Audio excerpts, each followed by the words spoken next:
23.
Yay, Carol. I'm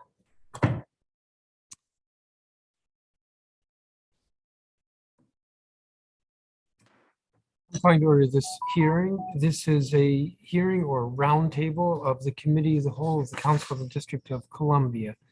I'm Phil Mendelson, Chair of the Council and Chair of the Committee of the Whole. Today is Thursday, July 14th, 2022. The time is 10:21 in the morning. The subject of this morning's hearing or roundtable is student literacy in the district. As we put in the hearing notice for this hearing, the District of Columbia defines literacy as the ability to talk, listen, read, and write, leading to the ability to communicate and learn. It is a combination of skills in vocabulary, receptive and expressive language, phonological awareness, knowledge of print, comprehension, and printed materials. In the district, many learners ages birth through grade 12 are supposed to have access to high-quality literacy instruction and early literacy experiences. However, all learners are not on track according to their respective grade level. The purpose of this oversight roundtable today is to receive testimony from government witnesses, including State Superintendent of Education, the District of Columbia Public Schools, the Public Charter School Board, and the State Board of Education regarding the state of literacy in the district to ensure all students in the district are academically successful. As I just read that, I said to get testimony from these education agencies for the district. But we also have 23 witnesses, and I want to hear from them, non-government witnesses, and I want to hear from them because in my view, if one has to look at the elements of education that are most important, I would put literacy at the top. Literacy is the key to all other aspects of education. I was reflecting earlier that when we talk about people's abilities in society, we will talk about the literacy rate. We don't talk about the math rate or the social studies rate. We talk about the literacy rate or how many folks are illiterate. Literacy is key, and that's what this hearing is exploring, is what the district and our public education officials are doing to improve the literacy rate in our public schools. The record for this hearing will be open for 2 weeks. Anyone who wishes to supplement their testimony or statements or submit comments who haven't already have 2 weeks to do so. That is, the record will close at 5 p.m. on Wednesday, July 28th. And I say that not because we won't consider anything given to us afterwards. We consider stuff all the time. But we do have to file a record of the hearing, and we have to have a cutoff date to do that. So that's 2 weeks from today, July 28th. I do expect to be joined by other council members, but what I'm going to do is recognize the half of the public witnesses and then the other half following. So Ebony Rose Thompson, who is a representative from Ward 7 to the State Board of Education, Ann Herr, who is Director of School Support at the DC Charter School Alliance, Josh Boots, who is with Empower K-12, Regina Bell, who is General Vice President of the Washington Teachers Union, Jacqueline Pogue Lyons, who's the president of the Washington Teachers Union, Alice McNeil, who's a teacher, Jorge Delgado, who is just listed as a public witness, Casey Boyd, who's a librarian at Jefferson Academy, Karen Jenka, who's also a librarian, Alexander Stein, Fraser O'Leary, who's an elected representative to the State Board of Education, Robert Henderson. Cut it off there and called the other witnesses next. We're gonna have a clock, the clock's set for 4 minutes. If you'd be mindful of the time. This is the day before the council goes on recess, so I'm feeling, I don't know what I'm feeling, so I'm not gonna cut you off at 4 minutes, but please, at some point, if you hear a thump, I'll know you've gone on too long. Ms. Thompson, do you want to begin? And good morning. Thank you for being here. Good morning. No, thank you for holding this hearing. I actually am here on behalf of my colleague, Representative Chang. My name is Ebony Rose Thompson. I do serve as the vice president of the board, and Representative Chang has really been kind of our, I don't even know what to call it. Like, he is like our banner carrier for literacy. And so the testimony that follows is actually his. So he writes, Chairman Mendelson, members of the council and council staff, I appreciate the opportunity to testify before you on the topic of student literacy. From October 2021 to February 2022, I convened a monthly steering committee around student literacy with participation by representatives of DCPS, OSSE, DCSBOE, DME, DCPL, UDC, WTU, Empower Ed, Washington Literacy Center, City Bridge Education, Ed Forward, Ed Reform Now, and PAVE, an acronym soup of DC literacy champions. From many, I heard that this was the first time they had learned about work concurrently being done by another group. We have a lot of work to do, and we cannot do it alone in silos. It is my belief that in public service, no single actor owns our students' success. In a similar way, no student struggles to read are the fault of a single actor alone. The percentage of district fourth grade students who performed at or above the proficiency level was 30% in 2019, according to NAEP. This is an improvement from outcomes measured in 1998, 10%, for which the acronym soup of DC literacy champions deserve commendation.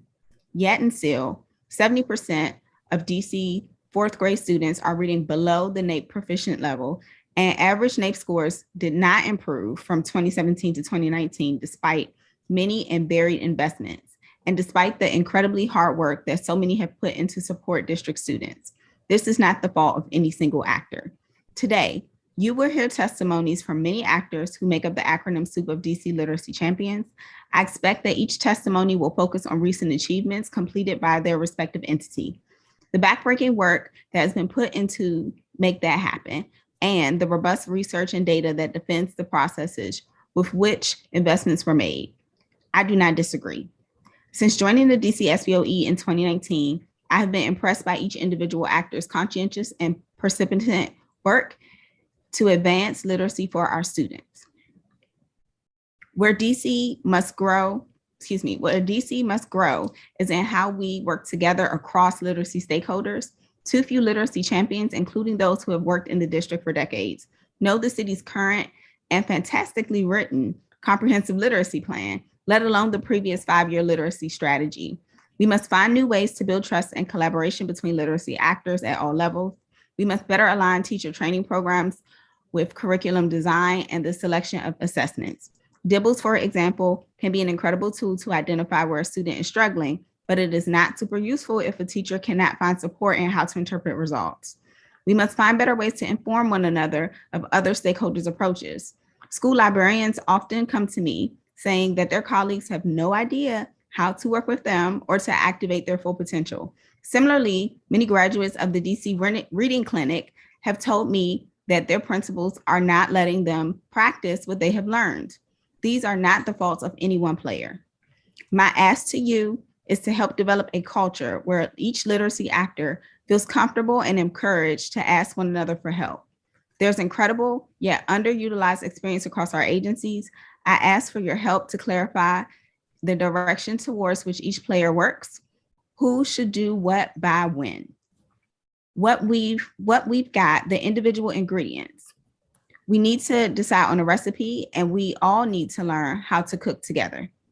In his written testimony, he has also attached the vision and 7 policy recommendations of the Literacy Steering Committee, which were drafted in February 2022. I will stop there. Thank you. Thank you, Ms. Thompson. Ann Her? Good morning, Chairman Mendelson and members of the committee. My name is Ann Her, and I am the Director of School Support at the DC Charter School Alliance, a local nonprofit that advocates on behalf of public charter schools to ensure that every student can choose high-quality public schools that prepare them for lifelong success. I want to start by thanking State Board of Education Representative Alistair Chang, even though he's not here, for championing literacy across the district. His leadership has helped spur a coordinated approach to improving student literacy, and we're extremely grateful for that. We're also grateful to you, Chairman Mendelson, and the Council for your sustained leadership in the area of student literacy. In fact, thanks in part to the Council's work, along with the focus and dedication of countless teachers and school leaders, the district has seen steady improvement in pre-pandemic reading proficiency rates. The pandemic has presented new challenges to student literacy, and school leaders are focused on using all available levers to further improve literacy instruction and offer targeted interventions to students who need them. Today, I want to point to 3 initiatives the Council and the City have led on that are advancing student literacy learning. First, dyslexia legislation passed in 2020. Second, the District of Columbia's comprehensive literacy plan. And third, the recently created Early Literacy Education Task Force. Together, these provide the necessary framework to refine existing literacy plans, as well as develop and implement new initiatives to rapidly improve literacy rates, especially for students designated as at risk. But it will take all of us working together with urgency to accomplish this. First, thank you, Chairman Mendelson, for your leadership in sponsoring and securing Council approval of the Addressing Dyslexia and Other Reading Difficulties Amendment Act of 2020. This comprehensive legislation was designed with a series of timelines intended to ensure that all public schools implement science-based reading programs, improve guidance and training for educators, require universal screenings to identify children who may have reading disabilities, and implement systems of interventions to address them. This is a 4-year project, and we need to ensure we're giving all the stakeholders involved space to properly implement it. Right now, OSSI is preparing guidance and training to provide teachers the tools they need to identify and address reading difficulties, and to make sure that all LEAs have a science-based reading program in place by the 2024-25 school year. Also in 2020, OSSI received a 5-year, $16 million grant to develop the District of Columbia Comprehensive Literacy Plan. Together with stakeholders across the district, OSSI put together a plan that aims to provide effective science-based literacy instruction to learners of all ages. That plan is a roadmap intended to guide LEAs in developing literacy plans grounded in evidence-based practices. Now, our schools are working hard to take that plan forward and use it as a guide to develop their own local plans. That too will take time. Finally, I want to point to an action taken just a few months ago by this council that will support improving literacy instruction in the district. The Budget Support Act of 2023 established an Early Literacy Education Task Force, which will include representatives from the city, DCPS, and public charter schools. The group is tasked with identifying steps to accomplish specific goals over the next 4 years. The task force report is not due until September 2023, so this work has just begun. We greatly appreciate the council's diligence in focusing on improving literacy rates among our students. The historic funding for schools passed for this upcoming year will go a long way in supporting LEA's efforts to refine their literacy programming. Right now, the DC Charter School Alliance is continuing to coordinate with our member schools and engage with government and community stakeholders to raise literacy rates with the tools we've already been provided. We look forward to continuing to work together on this critical issue with the council to ensure that we're doing everything we can to further improve outcomes for all students. Thank you very much for your time and your attention to this matter, and I welcome your questions. Thank you, Ms. Hurt. Josh Booth. Good morning, Chairman Mendelson and members of the Committee of the Whole. My name is Josh Boots, and I'm the Executive Director of Empower K-12, a local nonprofit focused on education data and supporting schools to rapidly improve the academic and social emotional well-being of DC's most vulnerable student populations. My testimony today focuses on our latest findings on literacy outcomes in the district, as well as information about the scientific research on literacy instruction and considerations for what's next. This winter, we collected formative reading assessment data from DCPS and DC Public Charter Schools. The scores for students designated as at risk showed that they were, on average, 2 years behind the pre-pandemic national average in reading, which was a full year and a half further behind where they were scoring in winter 2020, right before the pandemic. Students not designated as at risk had scores that were only a couple of months behind. COVID-19's impact on literacy outcomes have been largely associated with families' socioeconomic status. With such staggering literacy deficits for our most vulnerable students, what should our education leaders consider as long-term strategies? I hope you will hear a lot about the science of reading as a key strategy from our education agency leaders later this morning. The science of reading emerged last decade as scientific evidence converged on what matters and what works in literacy instruction. One key component to improving reading comprehension that was often overlooked by teachers is the impact of listening and speaking at younger grade levels. The science of reading instruction focuses more attention, but not exclusively, on skills like phonologic awareness, letter sounds, spelling, oral reading, and fluency. DCPS and charter schools were incorporating more science of reading instruction into teacher professional development and early literacy blocks across the city before the pandemic.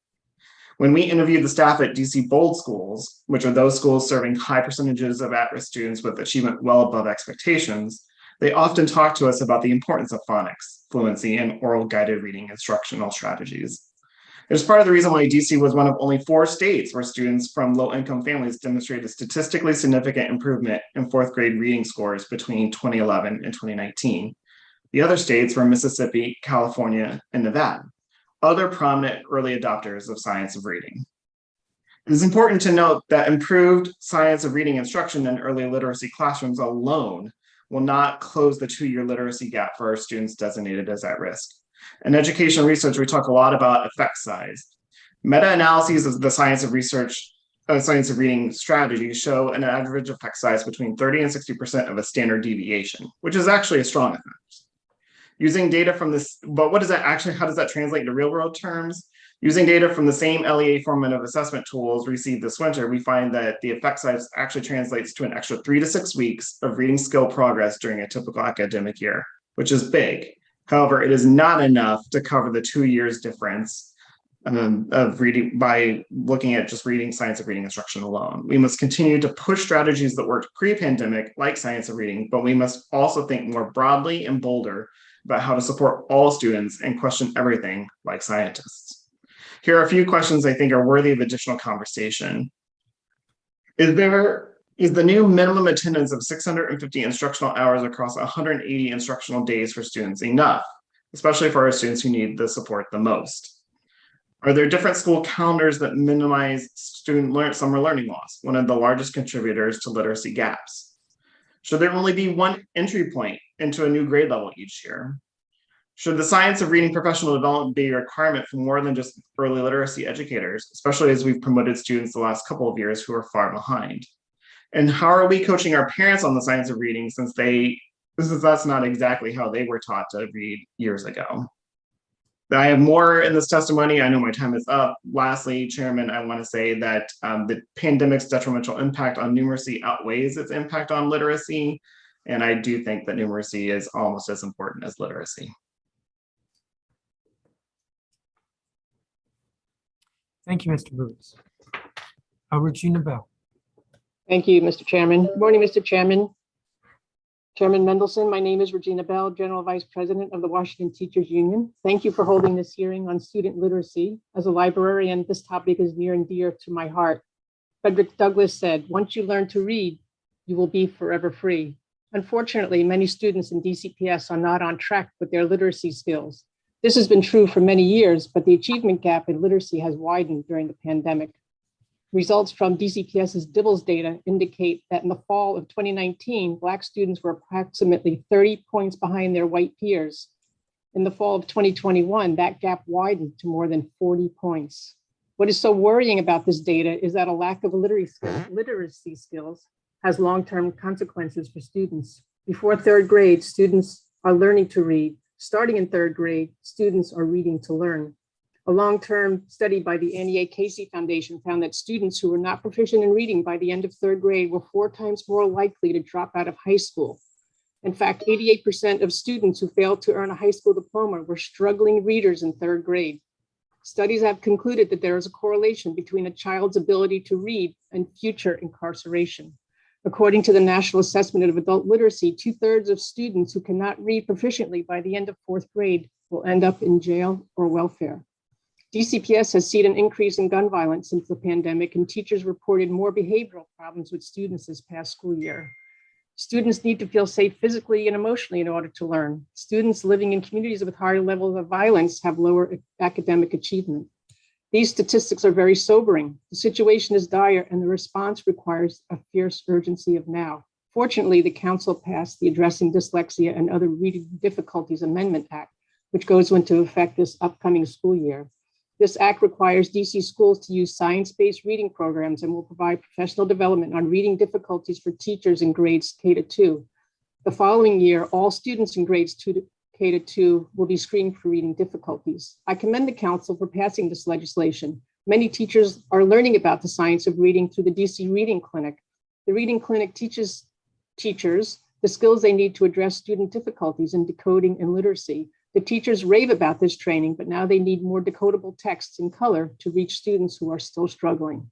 This may be an adequate plan for young students, but it does nothing to address the needs of students who are entering 3rd through 12th grades and have reading difficulties. If students are struggling readers in 3rd grade, they can quickly fall behind. This is not an easy fix. There's not an easy fix to this problem. Students are human beings and do not learn in a silo. There are many factors contributing to the problem, including chronic absenteeism, social and emotional needs of students are not being addressed, food and housing security, and physical safety. The WTU would like the council to require DCPS to invest in workable, proven solutions, including smaller class sizes, co-teaching models, which allows teachers more time to plan and work directly with students who are struggling, and ensure each school has a full-time librarian. This school year, DCPS librarians circulated over 1 million print and digital content items. School librarians provide a welcoming environment for students to select books that interest them, giving student ownership over their reading. If OSSE, DCPS, and the WTU work together, all students can be reading on or above grade level within 5 years, and our students will be forever free. I hope the council can make that vision a reality. Thank you, Chairman. Hope you enjoy your recess. Thank you, Ms. Bell. I plan on working during the recess. Is Ms. Pogue-Lyons here? Maybe we could put her at the end. She hasn't made it yet. We're at an AFT conference. I think she got caught up.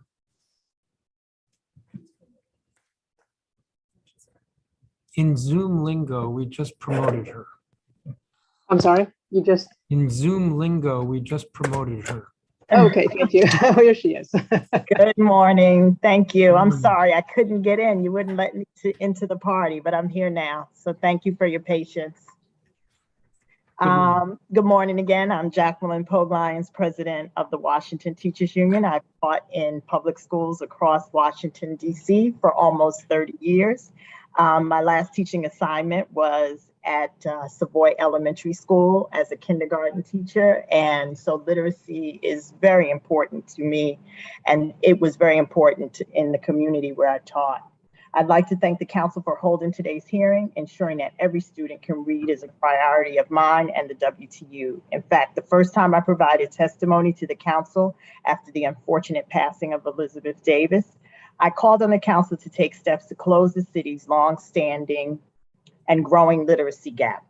In my testimony that day, I called for the council to require DCPS to invest in 3 solutions that educators know will help close the achievement gap. 1, invest in smaller class sizes, especially in communities where significant gaps exist. 2, invest in co-teaching models, allowing teachers more time to plan and work directly with students who are struggling. And 3, ensure there is a full-time licensed librarian and media specialist in every school to support teachers and students. Unfortunately, the district, and only due to the work of this council, has implemented one of these solutions. Today, I'm here to call on the city to invest in these other priorities to meet the commitments outlined in the District of Columbia's comprehensive literacy plan. To ensure all learners receive the effective literacy instruction and evidence-based interventions they need in order to become successful readers, and all educators have the professional learning and supports they need to deliver effective instruction and evidence-based interventions. For far too long, our city has fallen short in meeting these commitments. I am certain that many witnesses will appear before you today to talk about the growth that students have seen in literacy measures over the past decade.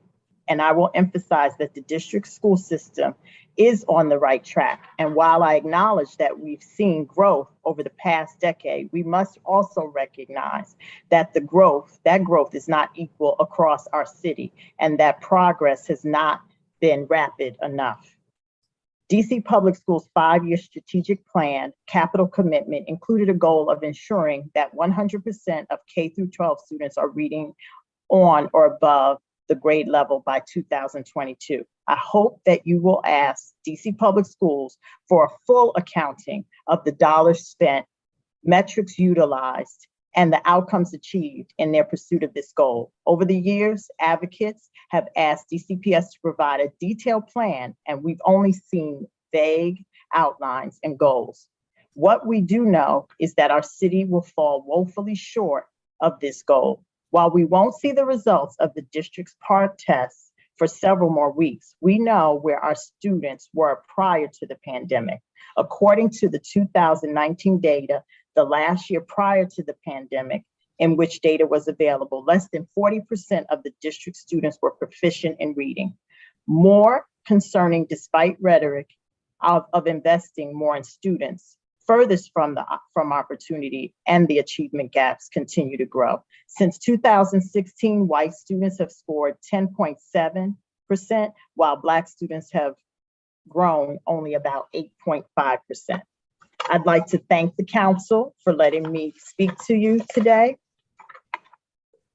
I'm sure that I'd like to thank you for listening, and I'd be happy to answer any questions. Thank you. Thank you, Ms. Pogue-Lyons. Alice McNeil.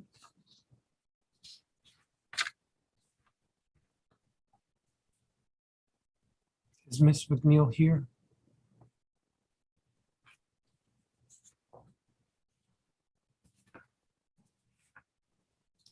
Right, we're not seeing her.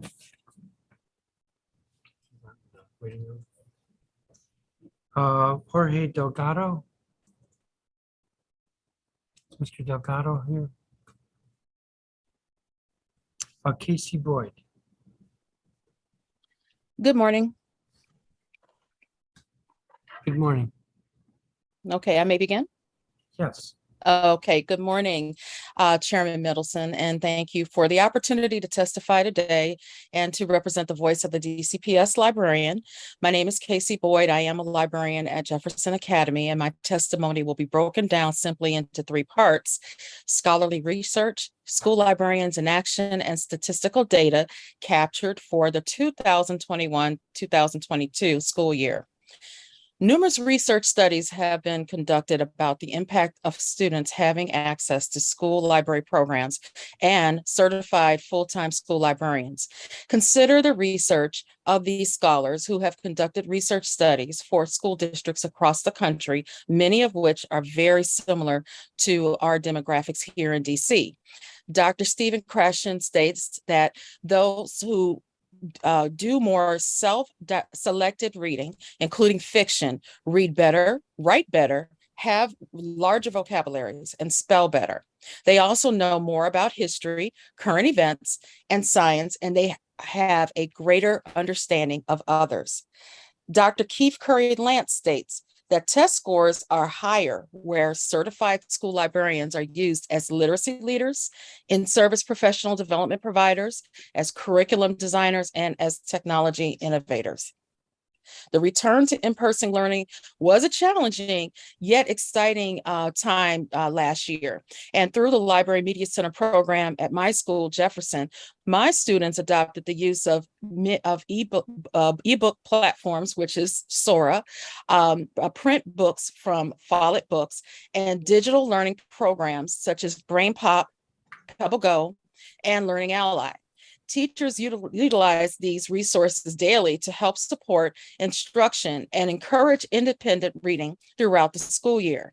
I collaborated with teachers to provide read alouds and digital tutorials in class, and I welcome students and classes to the library to access books and create curriculum themed projects in the Makerspace Lab.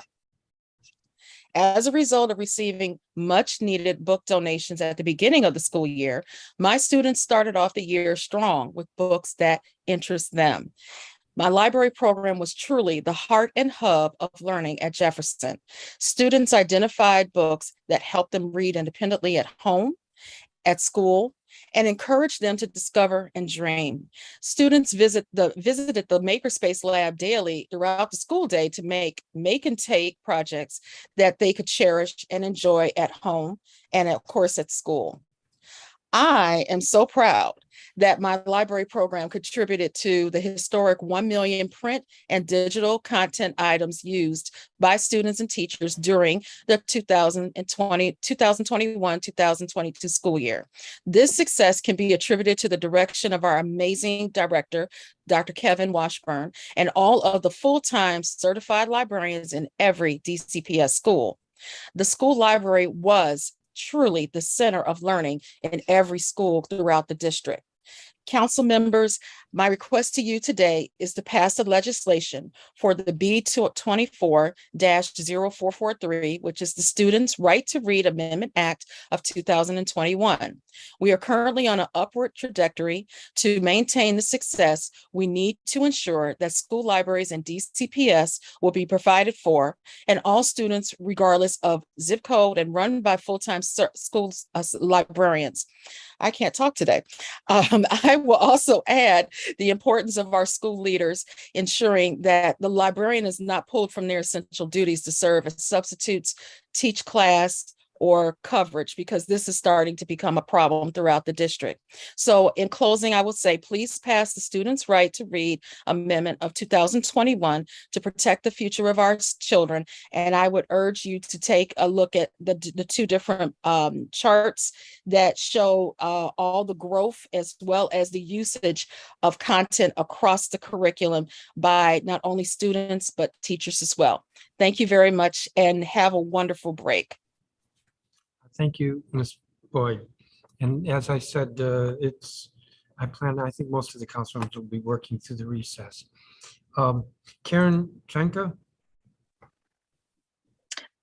Good morning. Thank you for the opportunity to testify on the DC Council hearing for literacy. I'm Karen Jenka, District of Columbia Library Association board member, school librarian, and LSAT member at Seton Elementary School. I've been a school librarian for 9 years. I'm testifying today to show my continued support for school librarians in the District of Columbia Schools Bill 24-443, Students' Right to Read Amendment Act of 2021. I'm doing something a little bit different today. I wanted to give students voice to the council. Today, I am reading 3 letters from my 3rd grade class that were written to me during the school library week. The first one reads, "Dear Ms. Jenka, I love that you are teaching us and helping us with park testing that is coming up. You're so nice to us all and help us with things we don't understand. Also, you help Ms. Jackson, she's a 3rd grade teacher, with stuff and make sure we have library. I love how fun you are. I love you and you let us borrow books." The second letter, "Dear Ms. Jenka, I like your classroom. You are my best friend for life and you do fun stuff like Minecraft and Lego. You are so cool. Thank you for getting us books. I love you, Ms. Jenka, from T." Dear Ms. Jenka, you are a very critical part of the school and the reason so many of us love to read. You are good for us and love our class. We all wouldn't be Seton Stingers without you or even know the role of technology for the park test. We all love you back the way you love us and take the time to let us borrow books. That is why you are essential to the entire school. V. All three of these letters to me are from students at risk, Black males who attend my school. I just wanted to note that this bill provides a stable foundation for school library positions. When DCPS has a stable school library foundation, we can recruit and get talented school librarians. The only way that we can take place is with your help. Please vote on this bill soon. And thank you for the opportunity to testify. Thank you, Ms. Jenke. Alexander Stein. I don't believe he's here. Fraser O'Leary, who's elected representative from Ward 4 to the State Board of Education. Good morning, Chairman. Morning. Today I'm testifying as the Ward 4 representative on the State Board of Education, but more importantly, as a teacher of English for over 50 years. These opinions are my own. The key for us to become a more literate society has nothing to do with standardized tests. Once our school system became dependent on students passing tests, which had little to do with their being educated and everything to do with the compilation of data, it didn't take long for the importance of reading to become an afterthought. As someone who spent the majority of my career as a high school AP teacher, working with students to get ready for the most difficult standardized tests that they will take in secondary school, what I have just said may sound like heresy. My AP literature and language classes and all of my other English classes at Cardozo and the University of the District of Columbia were and are all about reading and writing. Everything in the classroom is based on what they read. The discussions, the essays, the projects are all tied into their readings and their experiences. Much of the testimony you will hear today will be centered on building literacy from the beginning of a child's first encounter with a book. I would imagine that most of the people listening to me today encountered books at a very young age and hopefully have maintained that love of reading. This is not the case for many of our students. For the last 30 years of my career, I taught high school seniors. I was fortunate enough to have been involved in a program called Writers in Schools, sponsored by the Penn-Faulkner Foundation, that brought living authors to the classroom and provided the students with their books. For most of my students, it was the first time that they had owned a book. I've attached a list of the authors that my students have met over time, and I know that their meetings with these authors were life-changing. 2.5 years ago, we began delivering books that had been donated by the Ward 4 community to the schools in Ward 4 and beyond. This book drive, called Mrs. O'Leary's Books for Friends, in honor of my wife, Myra, who was a Head Start teacher, has delivered over 30,000 books to our elementary and middle school students in the last 2.5 years. When the books go into the schools, they disappear into the hands of the students like magic. If we are to become a literate society, we need to focus on reading from pre-K to graduation so that our children finish as well-read critical thinkers. When you read, you learn. And I agree with everything you said, Chairman, at the beginning of your remarks about the importance of books and about how everything is based on being able to read and being success in life. Thank you. Thank you, Mr. O'Leary. Robert Henderson. Good morning, and thank you for the opportunity to testify today. Improving literacy in the district is among the most consequential actions we can take for both the present and future of our city and its residents. We know that not being able to read at grade level by 3rd grade means that a student is likely to struggle thereafter, not just academically, but is also more likely to interact with school discipline and juvenile justice systems, have lower attendance, and drop out of school. In the longer term, these same students are more likely to struggle to find employment or to earn sufficient income. I know that the available measures are a bit dated, but I think it is fair to say that we know that too many of the district students are not reading at grade level. While the pandemic has no doubt had a negative impact on progress, we also know that these deficiencies predate the pandemic. Our education systems are not serving all of our students well. Yet, as literacy expert Louisa Moats writes, it is possible to teach most students how to read if we start early and follow the significant body of research showing which practices are most effective. Thanks to heroic advocacy led by Carla Reed-Witt in Decoding Dyslexia, in cooperation with the Council, we have a foundation for significant improvements in the Addressing Dyslexia and Other Reading Difficulties Amendment Act. It is unfortunate that the law was scaled back for fiscal reasons because the fiscal benefits of full implementation would very likely exceed the cost. We also have a new comprehensive literacy plan. Together, these two pieces are very promising if we make sure they reach teachers and students in classrooms. This opportunity needs to be met with urgency. Students can't wait for what we know to be best practices for teaching literacy. All the requirements of the Addressing Dyslexia law are vital, and I expect others will speak to the importance of universal screening, which I hope will be a first step to referring students for additional diagnostics. But I want to focus on what I think is potentially the most powerful lever for significant change, the requirement that each LEA adopt a science-based reading program. The Addressing Dyslexia Act requires a letter verifying compliance to this provision, but does not require LEAs to report what program they have adopted or to demonstrate or even attest how that program meets the requirement. I think that OSSI and the DME's office should know, and the general public should be able to access information on what literacy programs are offered at each school in DC. OSSI needs to make some effort to ensure that programs, curricula, materials, and training reflect the practices that are effective for teaching the vast majority of students to read, even as we maintain high standards of achievement and retain flexibility to continue challenging students once they have mastered fundamental skills. I suspect that OSSI does not have the resources to do this, but if ever there was an occasion to invest deeply, this is it. DCPS and other LEAs need to design and implement in-depth training and ongoing supports to equip teachers. They may need to rethink how they do professional development and training. This probably can't just be 4 hours during in-service.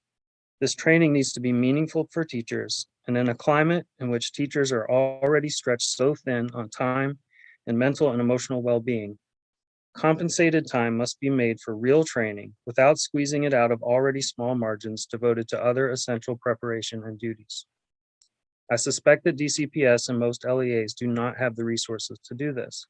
But if ever there was an occasion to invest deeply, I would say that this is it. The current state of literacy in the district is one of crisis. It is a crisis for our students and a crisis for our city. When we face a crisis, we need to marshal our resources to meet it. I ask the council to work with OSSI, DME's office, and our ELAs, and any and all partners to meet this moment. We cannot afford to wait any longer. Thank you.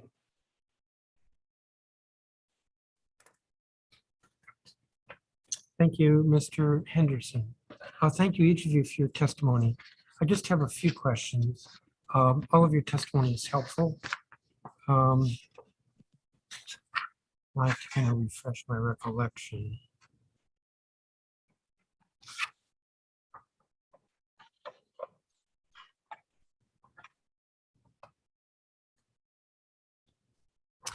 Ms. Thompson, this might be a little bit unfair to ask you since you were reading Alistair Chang's testimony, but on page 2, he testified, or you read, that, just a second here. I asked to use to help develop a culture where each literacy actor feels comfortable and encouraged to ask one another for help. There's incredible yet underutilized expertise across our agencies. What can you elaborate what's meant by develop a culture where each literacy actor feels comfortable and encouraged to ask one another for help? I can do my best to try. So we are currently working with OSSI, and this is absolutely also awesome.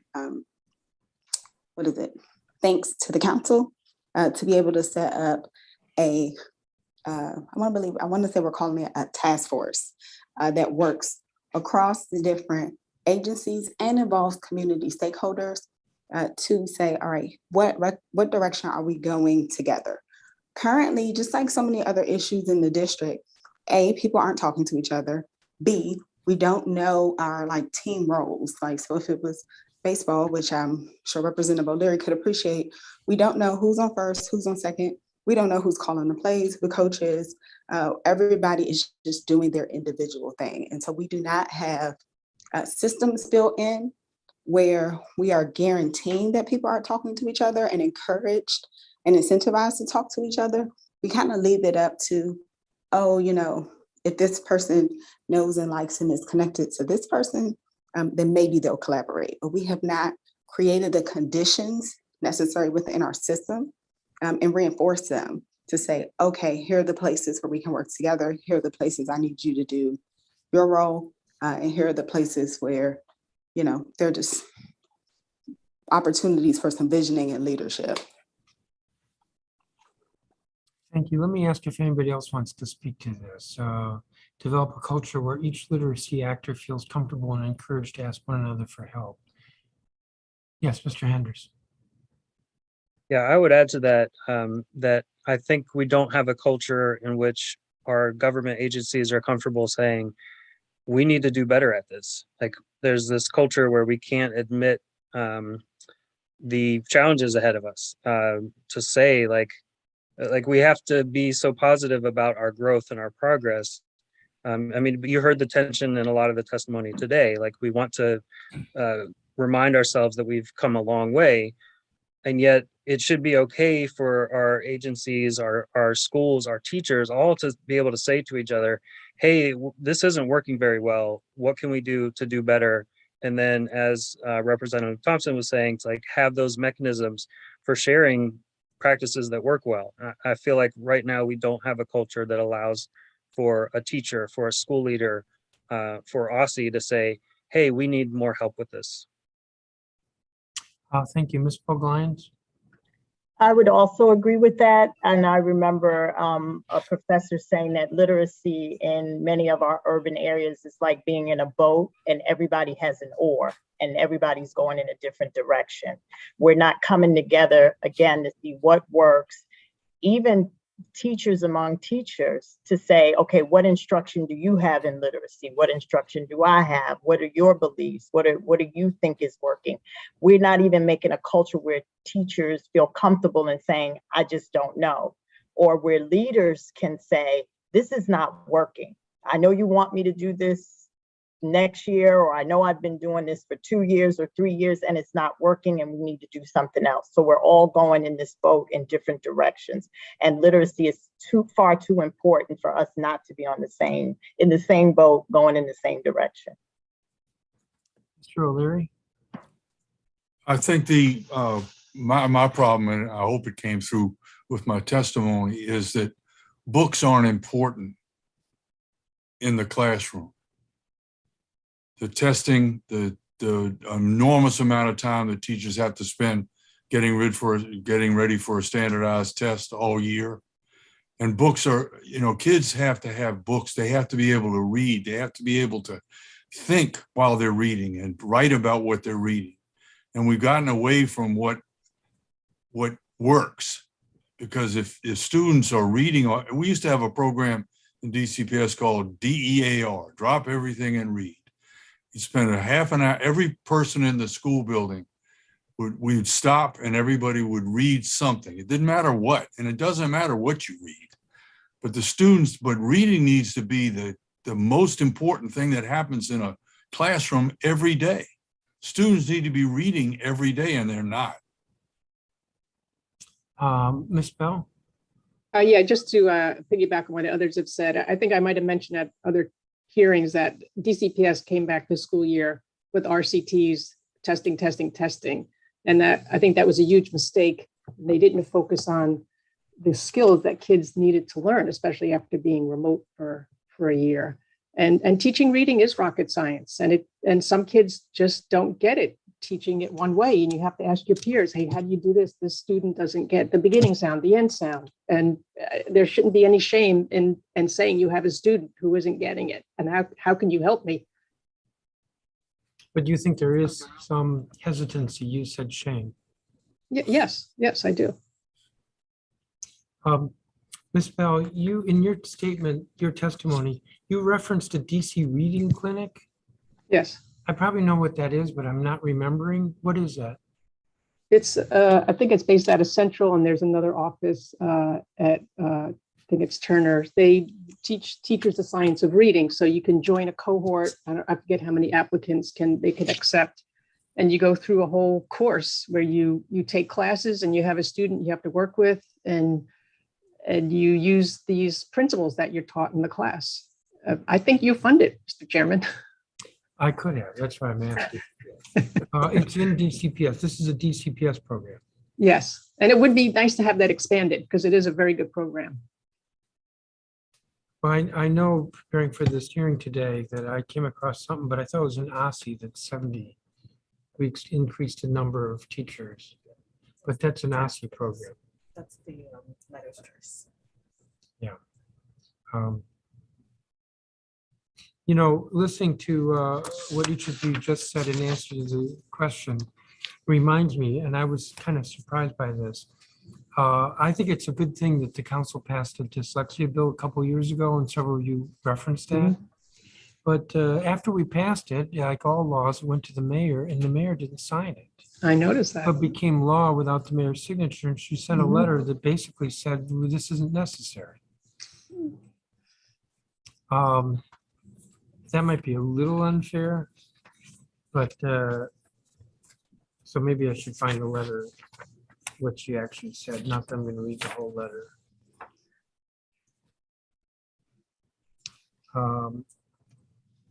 I'm not going to read the whole letter. Of course, my administration is committed to identifying and serving children with dyslexia and other reading difficulties, and being sure that teachers are trained to spot difficulties early on and address them for children of every age. But then she went on to say, I don't support the bill as you passed it, and so I'm returning it unsigned. I had one other question. Mr. Boots, I had a couple of questions from your testimony. At near the end of your statement, you said, here are a few questions I think worthy of additional conversation. Should there only be one entry point into a new grade level each year? What do you mean by that? Every August is the start of the school year, and that's when kids start 5th grade or they start 4th grade. We know that lots of our kids are farther behind. Would it be beneficial for them to loop with the teacher for half a year, like until January when we start the second semester, and then start 5th grade or start 4th grade? This would be counter to what we typically do, but I think it's worth the question of like, is it best to catch kids up with the teachers that are successful with them now and give them another half a year to catch up and be actually ready for 5th grade content in January? Okay, so that's what you mean. But then that raises the question, if a kid starts mid-year, is there a mid-year start to a grade? You know, I was part of the baby boom, and my brother, who was 4 years older, went through high school with a January graduation date. I forget what they called it, but that was pretty standard. There was a class of students every year that started in January and graduated in January. But that would mean that all the courses, I assume, begin in January as opposed to in, well, at the time for me, it was September. Yeah, I mean, that's what this suggestion sort of says, is that there would be a group of students starting, say, 4.5 grade in August this year. And then they would start 5th grade this January, and then they would start 5.5 grade, assuming they stay on track, in August of next year. That there would be 2 entry points to the year, one in August and one in January, for different grade levels. And I think that there's other benefits that potentially go with that, that like teachers to take a 6-month sabbatical, to rest and recharge, but start with a new group of students because there's a new student group of students ready to start with them either in August or in January, or for our new teacher or for teachers with new families to take the 6 months with their new family and then join a new group of students and not have to jump into the middle of the year, which is generally counterproductive. Thank you. I see Mr. Henderson, you have your hand up. And then I'm going to ask one last question. Yeah, I just wanted to say to you mentioning the training program, we do have some great training programs, but they're so limited in how many people can participate. And it would just be transformative, I think, if that was available to all of our elementary teachers. Thank you. My last question also to Mr. Booth. You referenced that you did that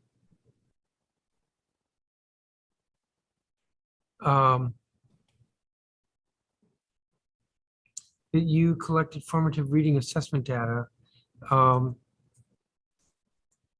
and showed that students at risk were on average 2 years behind pre-pandemic.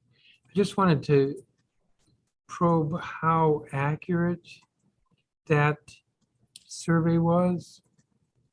You know, there's a margin of error with surveys and. Yeah, I mean, these aren't surveys, these are actual assessments. This is the NWA MAP and iReady computer adaptive assessments that are taken in grades 3 through 8 by students in DC public schools and in DC public charter schools. And then the margin of error in those are really small. So on average, the average student designated as at risk as of this winter in grades 3 through 8 is 2 grade levels behind. Okay, that answers that question. Thank you, each of you, for your testimony. Very helpful. I'm going to excuse you all and bring into the, I guess, panelists, the next group. Patricia Stamper, Jacqueline Hines, who's listed as an educational advocate with the Washington Teachers Union Retirees Chapter. Ronald Robinson, Valerie Jablow, Patrick Sweeney, who's listed as political director at Every Library, Brittany Wade, Laura Kleinman, who's a school librarian, Gregory Woodward, who's a principal at Lamb PCS, Public Charter School, Elaine Hu, or Howe, my apologies, with Two Rivers Public Charter School, Molly France, who's also from Two Rivers, and Sheila Carson Carr, who's co-founder of Decoding Dyslexia DC.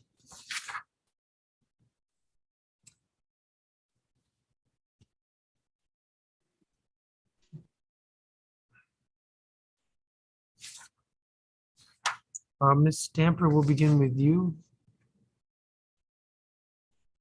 If you're here. Not see her. Jacqueline Hines. She's here.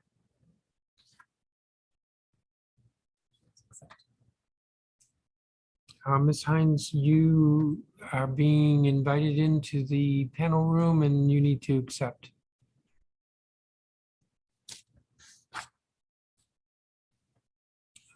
Otherwise, I'm going to move on.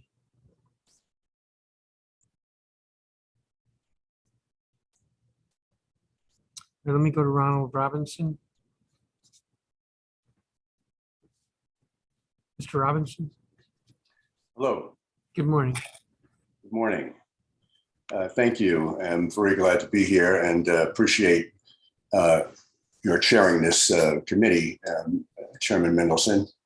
My name is Ronald Robinson. I'm an African-American teacher, and I've taught math, English, U.S. history, AP US, African-American history for over 20 years at various schools across the country to mostly Black and Hispanic students. And that includes most recently teaching at an overwhelmingly Black DCPS school before my course and position were eliminated. I believe that the experience that I've had and the insights that I've gained can help shed light on a much needed integral framework for addressing the literacy needs of our students particularly those forced to face the growing backlash of anti-Blackness in our society. This backlash includes scapegoating and even forbidding teachers from empowering our students with literacy inspired by and related to their history and heritage. For example, pejoratively, falsely labeling it wokeness, critical race theory, and denying the students the opportunity to develop the skills they'll need to navigate the increasingly treacherous waters of adult Black life. And if you want to read more about this coordinated movement, Kamal Bell has an excellent article that I've linked to here. Now, this issue goes to the core of the central question of education in the city, and that is, what are the students being educated for? W.E.B. Du Bois brought to our attention the concept of social regeneration, and that would be a purpose of the education. Knowledge of past triumphs and travails of Black people that we've come through, the enormous gifts that we presented to the world. These are the things that are essential to attaining social power and efficacy, and a belief in the gifts that the students have in the present to give. Traditional literacy infused with socio-historic literacy is precisely what I was teaching in my classes. Defunding these efforts raises the essential question: if we're not teaching the next generation their past and how to use its lessons in the future, what are we teaching them? It's hard not to believe that the failure to support such efforts isn't part of a larger anti-Black backlash that's sweeping the nation. And it's removing the teaching of slavery, racism, and Black history from public schools all across the country, curtailing the time devoted to teaching such materials, such to make it a mockery. It's hard not to see this as the updated version of what an old principal in DC, Carter Woodson, famously dubbed the miseducation of the Negro. Now, the framework I'm proposing addresses these issues by combining traditional student literacy initiatives and goals with empowering and community building African-American history and Black studies related curricula, which includes financial and entrepreneurial literacy. It also includes transformative and personal social history, narrative, storytelling, and creative arts and performing. I've linked to a number of examples here that you can see, a TED Talk I gave at Wilson High School and a Moss storytelling presentation in DC. I'm going to skip towards the end here because in conclusion, I want to state that it's quite ironic that 4 years ago was a white principal at a nearly all Black school who eliminated an African-American history course created by an African-American who's one of the most qualified and experienced teachers in the district. And although the arbitrator has ruled in my favor for reinstatement and make whole remedy, DCPS has yet to fulfill its obligations and to meet the requirements put forward by the arbitrator. So my question and hope is that there will be support both for making DCPS come correct here and making me whole and reinstating me, and for the framework that I'm proposing, that making African-American history a key component of our literacy initiatives and to make it a core requirement so that it's not so easily eliminated, such as was in my case. Thank you. Thank you, Mr. Evans. Valerie Tableau. Thank you. I, for the record, agree entirely with what was just said. My name is Valerie Jablo, and I've been a DCPS parent for the last 17 years. Both of my children were taught to read starting in pre-K4, their first year in DCPS. In that time, my children also had access to high quality school libraries, which provided a rich source of materials for them to not only read, but to enjoy. Those school libraries were led by school librarians who ensured that reading materials were up to date, appropriate, plentiful, and engaging, while also ensuring that students had regular and supportive access and guidance around those materials. Those librarians worked with my children's teachers directly as integral partners in student literacy. As a result, my children learned not only to read, but that reading is a vital source of their own joy, freedom, and empowerment. I read through the materials provided by DCPS and OSSE for this hearing about student literacy, but found no mention in those materials about school librarians, school libraries, or the joy of reading. Such apparent inattention to the importance of school libraries and librarians to literacy flies in the face of more than half a century of research showing a correlation between well-staffed and provisioned school libraries and literacy development. But that inattention is not new in DC. For decades, teachers, parents, and advocates have had to lobby our elected and appointed officials to ensure that DCPS school libraries and librarians exist at all. Libraries and librarians have been habitually cut from our school budgets, and even when school libraries have existed, their budgets have often fallen short of ensuring up-to-date or plentiful materials, or sometimes anyone to staff them. Like so much with our schools, those shortfalls track with poverty.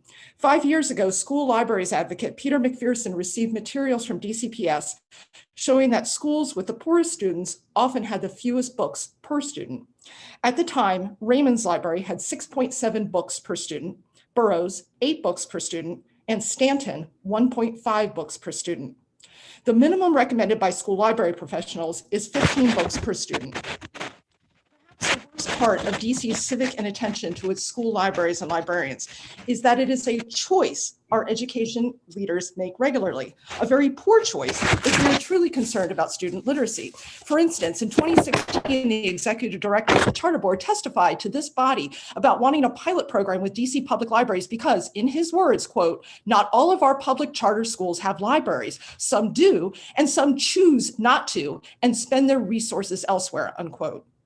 Since fall 2021, legislation to make permanent librarians and libraries in every DCPS school has been stalled in this body. This is sadly not unique. I found legislation from 2012 that would have also made librarians permanent in our schools had it ever come to a vote.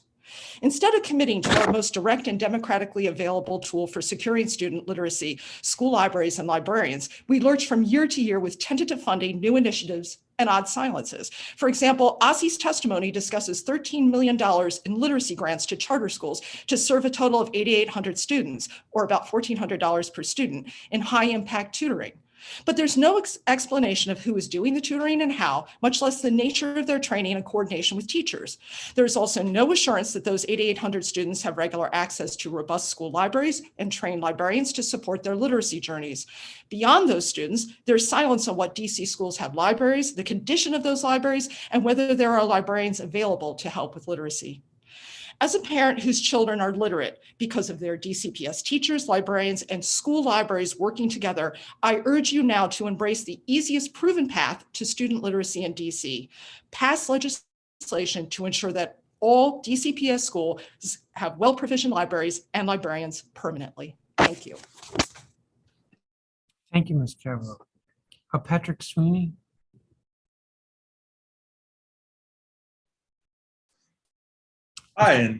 Hi, Chairman Mendelson, members of council. Thank you for having me. I am the political director for Every Library, the Every Library Institute. We are a national public policy and education policy think tank for libraries. The literacy crisis facing students and families in Washington, D.C. significantly negatively impacts all quality of life and economic well-being of our residents, from educational attainment and health outcomes to economic self-determination and crime literacy levels and reading competencies that matter. Proper investments by the council in its school libraries, including staffing and collections, are essential to building literacy skills and reading competency. In our previous testimony, we have highlighted the role of school librarians in individual reading attainment, as well as in standardized testing. We would like to encourage the committee to review a recent white paper we published by the DC school librarian Nijma Assad called "Could School Librarians Be the Secret to Increasing Literacy Scores?" The report clearly shows a strong connection between student access and librarians and gains in the literacy-based component of standardized tests for students in DCPS. The report also shows a lack of support for school libraries can have real lasting consequences. Students who have little or no access to librarians and the services they provide are disadvantaged in ways that can negatively impact them for the rest of their lives. Effective school libraries in the District of Columbia are in a unique position to positively influence and support literacy rates and reading competency levels across neighborhoods, populations, and abilities. Programs such as Battle of the Books and Makerspace stations, along with partnerships like the 3-Star Book Awards, are exemplar projects that can be replicated at scales. However, collection development funding and, most importantly, qualified staff are key to extending that success. DC public schools have received tremendous positive attention from the education and library sectors for the decision that the council made last year to fund a school librarian position in nearly every school. We were very impressed to learn that library programs in DCPS exceeded 1 million checkouts of books and other materials by students and staff during the recently concluded 2021-22 school years. That is testimony to the work that school librarians are doing to place the right reading materials into the hands and onto the devices of students and staff across the district. We encourage council to take up the Right to Read amendment this budget season and make a permanent commitment to literacy, reading, learning, and information by keeping a school library in every DC public school. Thank you for your consideration. Thank you, Mr. Sweeney. Brittany Wade. I don't see her. Laura Kleinman. You are muted. Mute. Good morning, everyone. Thank you, Chairman Mendelson, for allowing me to testify. I was really moved by some of the testimonies, in particular by Mr. Fraser O'Leary, who talked about DEAR, drop everything and read. I know about that because I have been a librarian at the Oyster Adams Bilingual School for 26 years. So I think I can speak on a very sort of on the ground level about the way that my work has affected the children in my school. So I serve pre-K through third graders, and I illustrate the value of high quality school libraries and full-time librarians in and full-time librarians in the literacy process. I ask you to consider two words: independent reading. Various people have talked about the value of reading choice. Because of the access my students have to check out books of their choice in Spanish and English, our school is bilingual, I often see them walking through the halls with books clutched in their arms as if they were precious treasures. In the classroom, children learn the mechanics of reading, which many people have spoken about. In the library, they get exposed to the why. Why do they want to learn to read? Because they love the books they're seeing in the library. Librarians aren't reading teachers. We get to motivate children to love books. We have superpowers, such as read alouds. I teach books to my students. I don't only read them. And we explore text, illustration, thoughts, feelings, world knowledge. Perhaps most importantly, children begin to experience the love of narrative. I call this the what comes next phenomenon. Okay, it has been said that books can be windows and mirrors. A window providing us with a glimpse of other worlds, a mirror showing us how a book can relate to us, to our world, to our culture. We need both. And we also need books that are fun, that make us laugh. Those are the books that my children go to over and over and over again. Okay, right now, because of the Black Lives Matter movement, among other things, librarians and parents have access to a renaissance of picture books about Black joy. The books talk about rights of equality. They talk about the beauty of being African American. They talk about hair.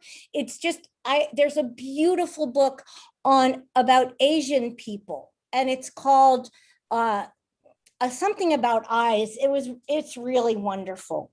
So basically, I'm not going to read all of this because I think I've basically said what I want to say, but I will say one more thing. The part of the library class that the children cherish, that they demand, is their free time. This is their time to explore the library, to check out any book they want. And this is why they walk around with treasures. Every child should have that right to walk around with a book as a treasure. Thank you. Thank you, Ms. Kleinman. I don't have a copy of your testimony if you would submit it. I did send it, but I will send it again. Great, thank you. Mhm. Gregory Woodward.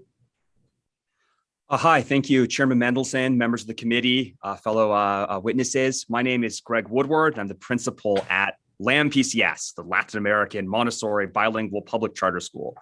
As a public charter Montessori school, LAM is deeply committed to ensuring that our approach to literacy is grounded in the science of reading, which is really just cognitive science, you might say.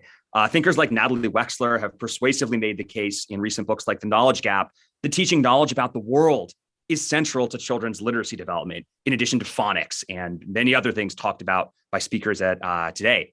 I'm just proud to report that in our Montessori school, teachers guide kids in learning activities connected to science, geography, history, those facts and knowledge and ideas about the world that are so important on a daily basis.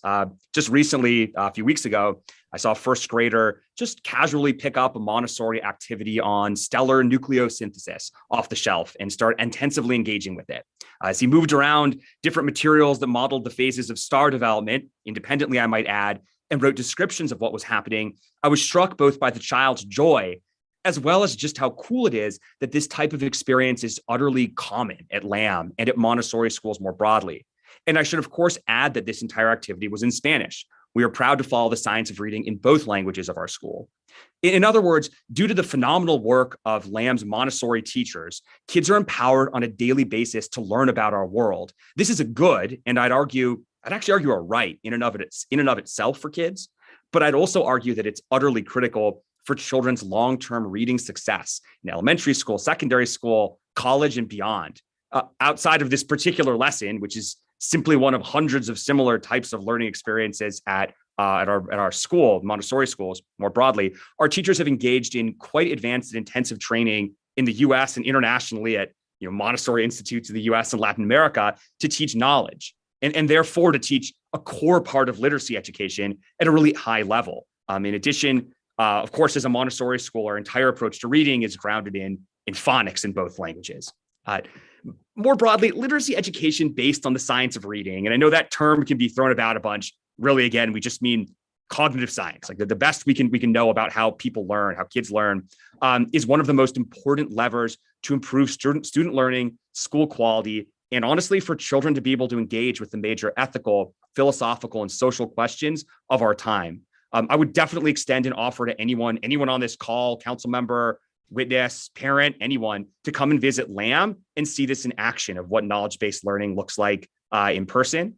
I'd also definitely entreat members of the council and folks on this call certainly to engage with the science reading and specifically to engage with the question of building knowledge and the centrality of that we need to place on that in every elementary school in this city. We truly need to focus on treating the teaching of history, science, and geography as part of literacy, as constitutive of what great reading is, and not as an add-on. The book, The Knowledge Gap by Natalie Wexler, I think is a great place to start. I would definitely recommend, certainly council members read it. Okay, I'm going to stop there. Thank you so much for listening and appreciate you taking the time. Thank you, Chairman Mendelson, again. Thank you, Mr. Woodward. Elaine, is it pronounced Hugh? It's Ho. Oh, I'm sorry. No worries. Good morning. I just wanted to name my colleague Molly France on this call, also from Traverse. We, in the written testimony, Chairman Mendelson, I think we're flipped, but I'm going first, even though my testimony and the written portion is more in the middle. So apologize for that kind of last minute change. But Chairman Mendelson and other council members, thank you for hearing from us today on the state of literacy in the district, especially focused on how early literacy has the power to determine lifelong outcomes. My name is Elaine Ho, and I am the Director of Literacy for grades 4 through 8 at Two Rivers Public Charter School. I have also served at Two Rivers since 2004 as a founding teacher, principal at our middle school, and instructional coach. We at Two Rivers deeply appreciate the support of many on the council, especially Councilmember Allen, as we've worked to serve our students and families here in the district since 2004. Two Rivers is a network of 2 elementary schools and 1 middle school in wards 5 and 6, serving over 1,000 students. We use the EL education model rooted in problem-based learning and learning expeditions to fulfill our mission. which is to nurture a diverse group of students to become active participants in their own education, develop a sense of self and community, and become responsible and compassionate members of society. In my role, I work closely with our instructional leadership team to ensure that students at Two Rivers develop as readers and writers across a strong continuum of standards-based instruction, from the early years to the time they graduate from 8th grade. In my role, I coach teachers in the upper grades to design and implement rigorous literacy instruction within a project-based model, in which students are expected to successfully tackle and write about increasingly complex texts and topics. For example, third grade students at Two Rivers study the history of DC as a federal and local story, and closely read a variety of primary and secondary sources to understand why DC is a unique city as both national capital and dynamic local neighborhoods. In 8th grade, students read complex scientific research articles on genetic engineering to write their own policy recommendations on the ethics of genetic engineering and vaccine mandates for youth. These types of experiences give students the opportunity to apply reading and writing to solving real-world problems and empower students to use literacy as a means for self-actualization and social change. This brings me to a critical challenge. In our study of student achievement at Two Rivers over the last 18 years, we have seen a significant number of students considered proficient at reading in the early years, but fall off and become stuck at below grade level as the rigor increases in grades 3 and up. Our data from the end of this school year illustrates this. 90% of our preschool and pre-kindergarten students scored at grade level on our CIRCLE early literacy assessment, while only 56% of our students in grades 3 through 8 score proficient on the measures of academic progress assessment. Teachers in the upper grades must continue teaching everyone to the rigor of the standards and also tirelessly work to accelerate student growth towards a constant moving target. I think of our current middle schoolers who are brilliant thinkers, but are not yet fluent with reading and comprehending grade level text. We must continue to celebrate who they are as learners in multiple ways beyond a testing measure, while also relentlessly working to ensure all doors are open to them through giving them a strong foundation. This brings our work back to the critical early childhood years, which my colleague from Two Rivers, who is presenting next, will share with us. Thank you again for this opportunity to present on the state of literacy. I really appreciate the council valuing assessing the state of literacy from multiple stakeholder voices, as transforming the state of literacy is really transforming our world into a more equitable one for every child in the district. Thank you. Thank you, Ms. Ho. Ms. France. Hi, good morning. My name is Molly France, and I'm the Director of Preschool to Third Grade Literacy at Two Rivers Public Charter School. I'm also a Ward 7 resident and starting this fall, a parent at Two Rivers. I've been working in education for over 10 years and at Two Rivers for 4. As Lane shared, over the past 18 years, we have worked tirelessly in our innovative program to ensure equitable outcomes in literacy. However, while we've continuously used what we understood to be best practices in ensuring students are learning to read in our elementary schools, we saw these inequitable outcomes for our students in both our internal measures and external reporting. We realized we needed to make a transformational shift to interrupt the inequity of our literacy outcomes. So in school year 2021, we had a task force that studied the problem and recommended new curricular tools and practices we would need to do so.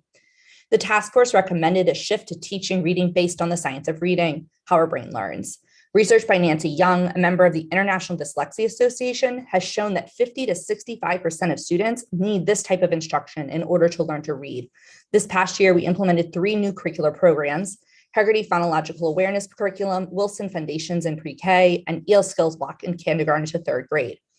We've also been dedicating time to ensure our teachers are learning for themselves the science of reading and understand how to implement structured language and literacy practices in their classrooms. All of this work has already paid off in just 1 year of practice.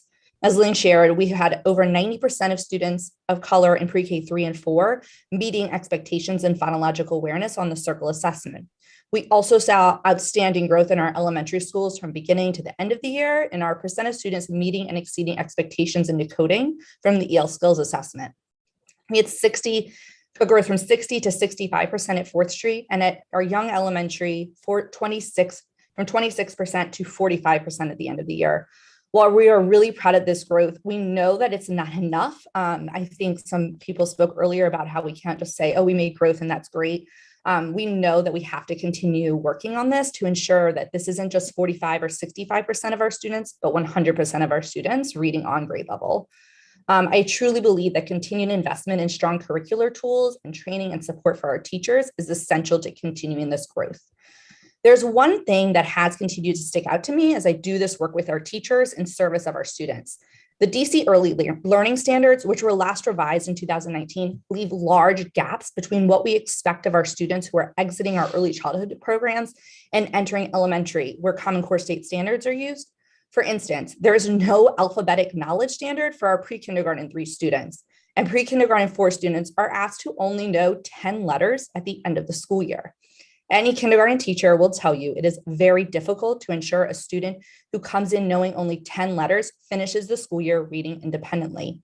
We have an incredible opportunity to ensure every single one of our students are prepared to acquire these skills due to our Universal Early Childhood Program. I asked the council to instruct OSCE and the state board to conduct a deep investigation of these early learning standards to ensure that the children in our city's programs are prepared to acquire foundational literacy skills. Dr. Louisa Moats, one of the leaders in structured language and literacy, states in her book, Speech to Print, as early as kindergarten, how well students acquire foundational reading skills predicts their reading comprehension ability into high school. Once behind in reading, few children catch up to grade level unless they receive intensive, individualized, costly, and expert instruction. I thank you for the time you're taking to hear from us today. I believe that closing these gaps in our early literacy standards and the Common Core state standards, along with a continued focus on structured language and literacy, we can ensure that all of the children in our city are positioned to have increasing access to the increasingly complex demands of reading and writing in their later years. This work is essential to ensuring all the children in our district are prepared to have rich and varied options for their future. Thank you. Thank you, Ms. France. I have a combined statement for the two of you, Ms. Ho and you, Ms. France, but both of you, your remarks went beyond what I have. Can you give me your revised comments? That would Yes, be... we will send it to you. Thank you. Thank you. Sheila Carson Carr.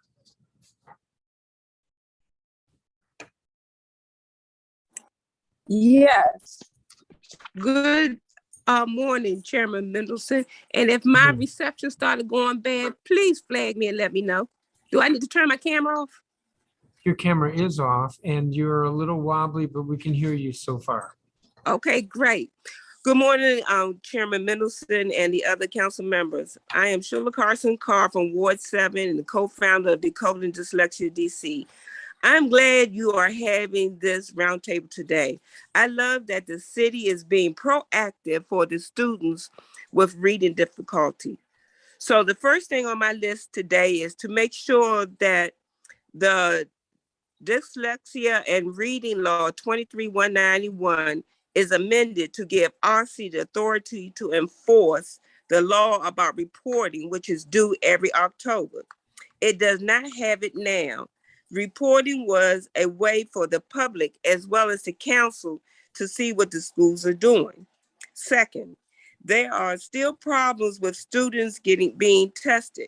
Schools are making it difficult for parents when they have requested for their students to be tested to receive it in a timely manner.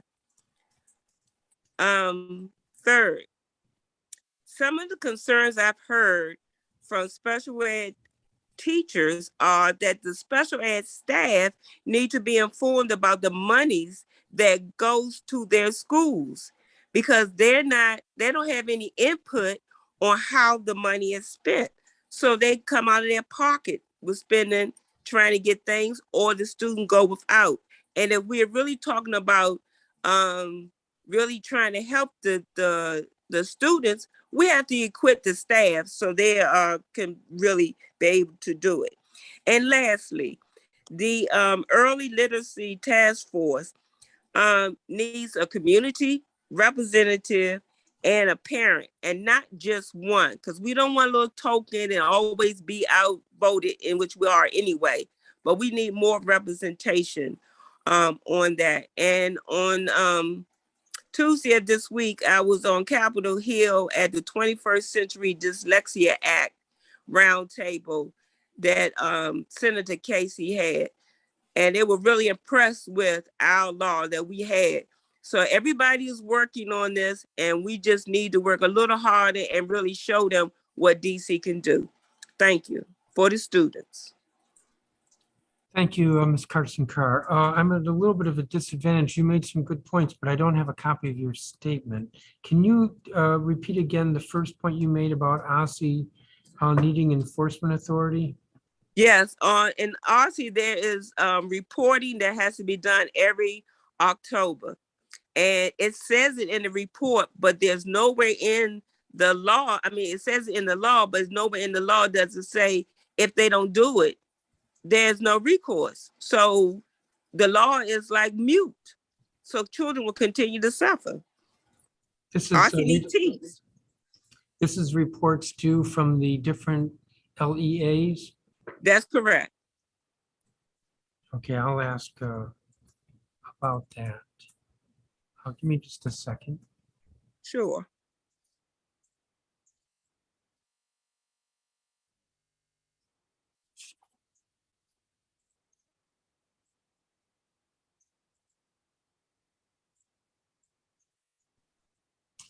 I'm told that Jacqueline Hines has arrived. I'm not sure if that's the right word, arrived, been let in. She's an educational advocate with the Washington Teachers Union Retirees Chapter. Ms. Hines, there you are. Oh, yeah, now I'm here. Okay. Good morning. I am Jacqueline Hines. Can you hear me, everybody? Yes. I've been having technical, okay. I'm Jacqueline Hines, educational advocate, consultant, and a retired DCPS early childhood educator. I serve on the executive board of the Washington Teachers Union Retirees Chapter and the DCAEYC, which is the District of Columbia Association of Education for Young Children. I'm also a member of the National Black Child Development Institute and Delta Kappa Gamma, Delta Sigma Theta, and a lot of good organizations.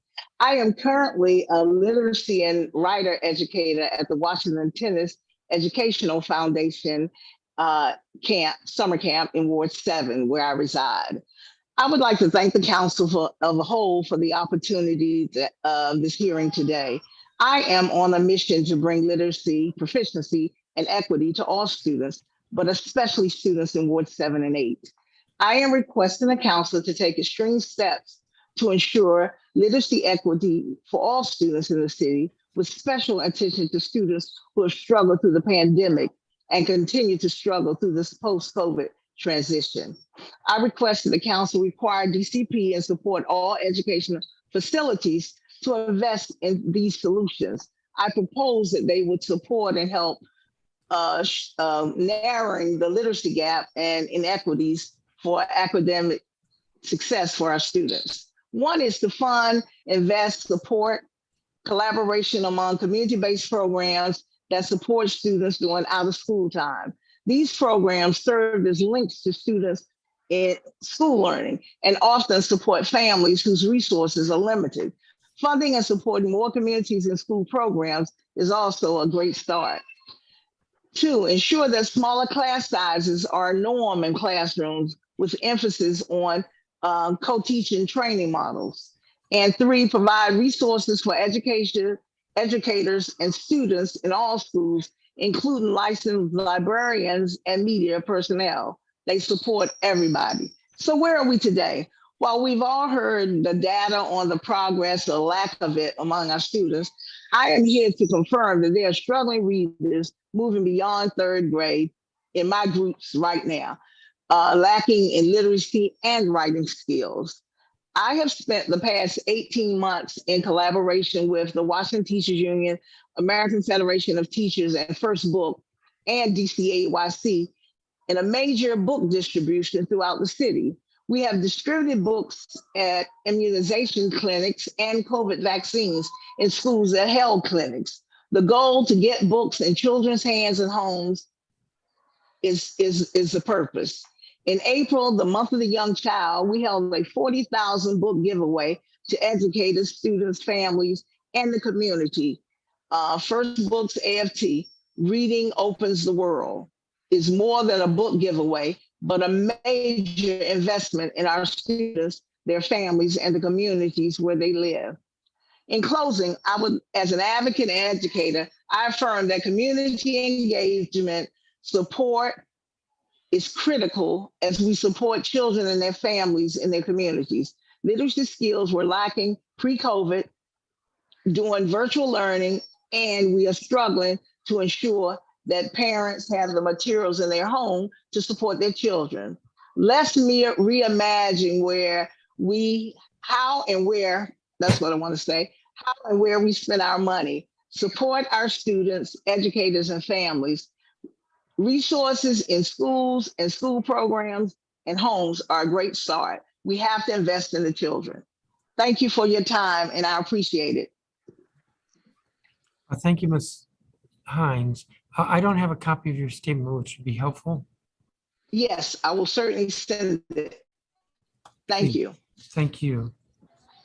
All of your testimony has been helpful, and there are a few where I'm going to ask some questions of the two executive witnesses. So I want to thank you, each of you again, and you all are excused. I'm going to call the government witnesses.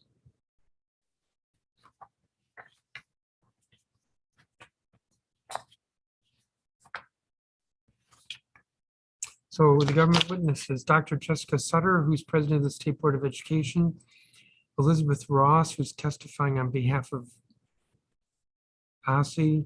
She's the interim assistant superintendent of teaching and learning at OSSE, and Corinne Colgan, who's chief of teaching and learning at DCPS.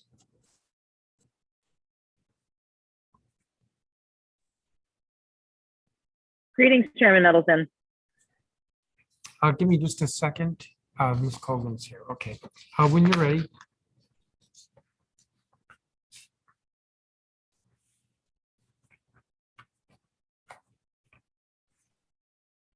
All right. Good afternoon, Chairman Mendelson, members of the council, and staff. Thank you for allowing the DC State Board of Education to testify today about student literacy in the District of Columbia. I apologize in advance for any background noise. I am across the street at the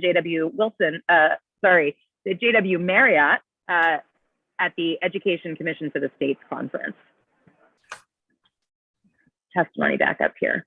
My name is Dr. Jessica Sutter, and I have the honor to serve as the Ward 6 representative and president of the DC State Board of Education. Teachers, school-based staff, parents, and community members play a vital role in improving literacy and increasing access to literacy-based programming in the district. And through the State Board's public witness process, we've heard several key themes over the last couple of years related to literacy. First, school librarians serve many roles across their school communities. During the State Board's April 2021 public meeting, Angela Falkenberg described school librarians as instructional partners, program administrators, curators of resources, and supporters for school-wide and district-wide initiatives. School-based librarians are core to student and family learning, as well as teacher collaboration for student achievement and success. They continue to build and grow our students' speaking, listening, reading, and writing skills. Second, access to a school librarian is an equity and quality of education issue. The State Board has advocated for and championed the importance of having a librarian in every district school, ensuring every student in the district has access to properly funded and regularly updated school library collections that are staffed by certified school librarians. Public witnesses have shared the gross inequities between schools across the city when it comes to access to full-time librarians and literacy resources. Third, the district must invest heavily in structured literacy training to improve literacy proficiency. Public witnesses have shared with the State Board the need for the mayor and the council of the District of Columbia to prioritize investments in literacy training and professional development for teachers and school-based staff and leaders so that the district can ensure that all students are proficient in reading by grade 3.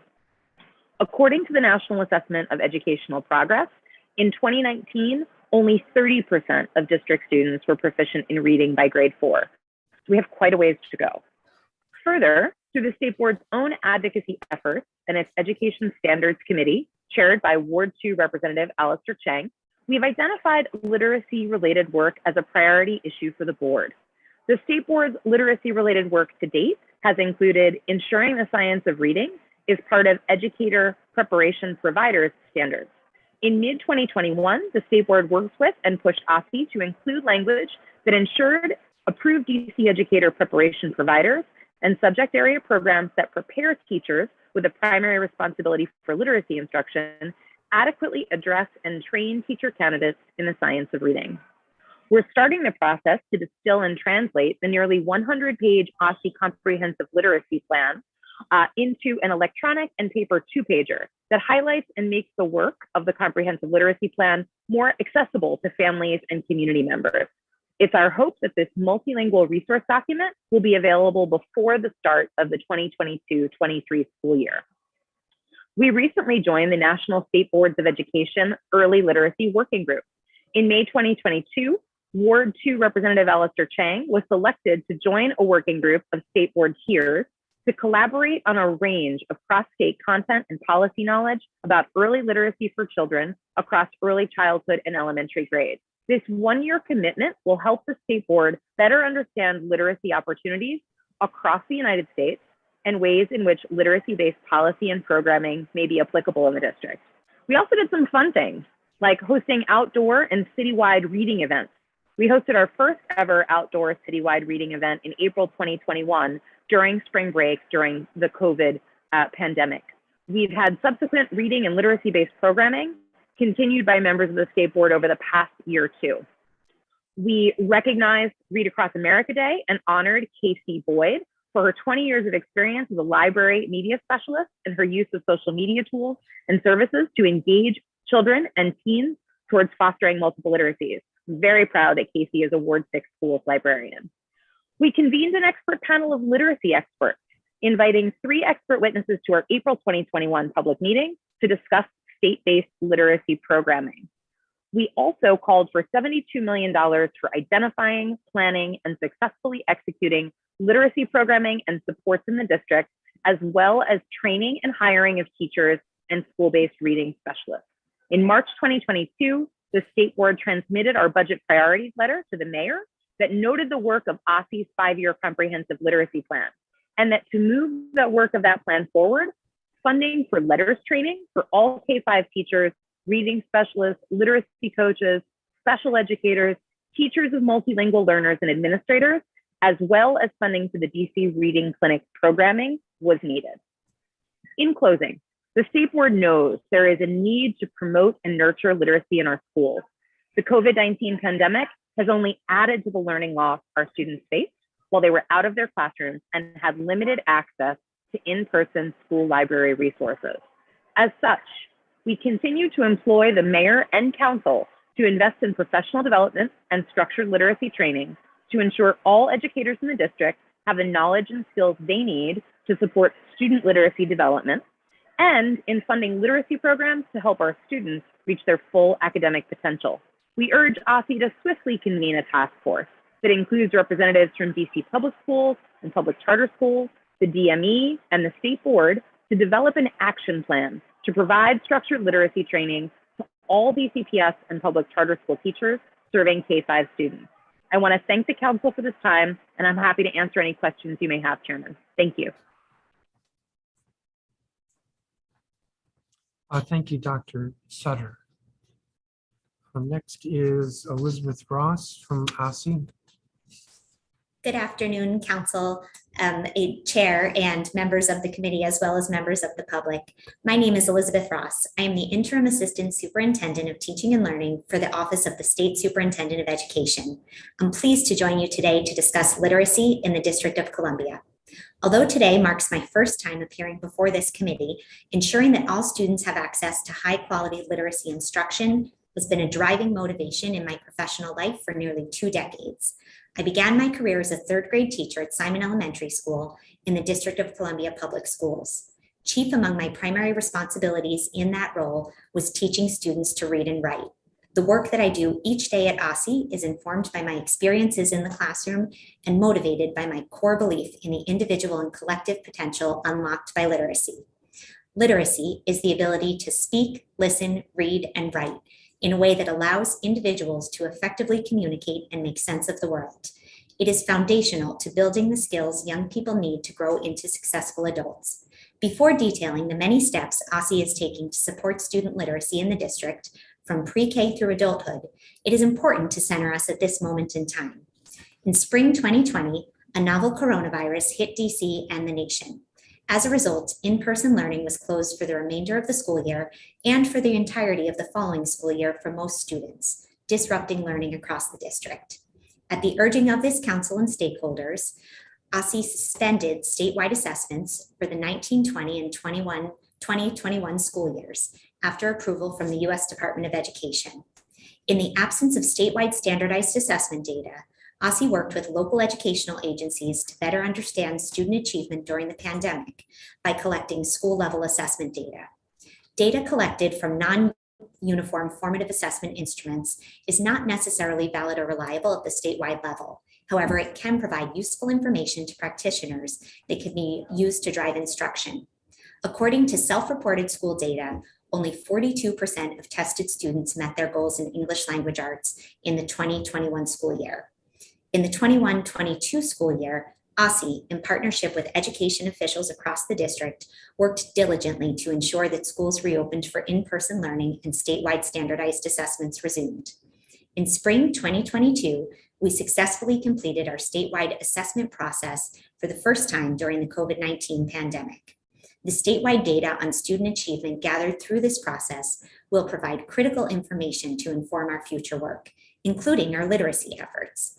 We anticipate the public release of those data in August. Our teachers, students, families, and administrators were forced to flip on a dime and begin a model of instruction and learning that was completely foreign to most across the district.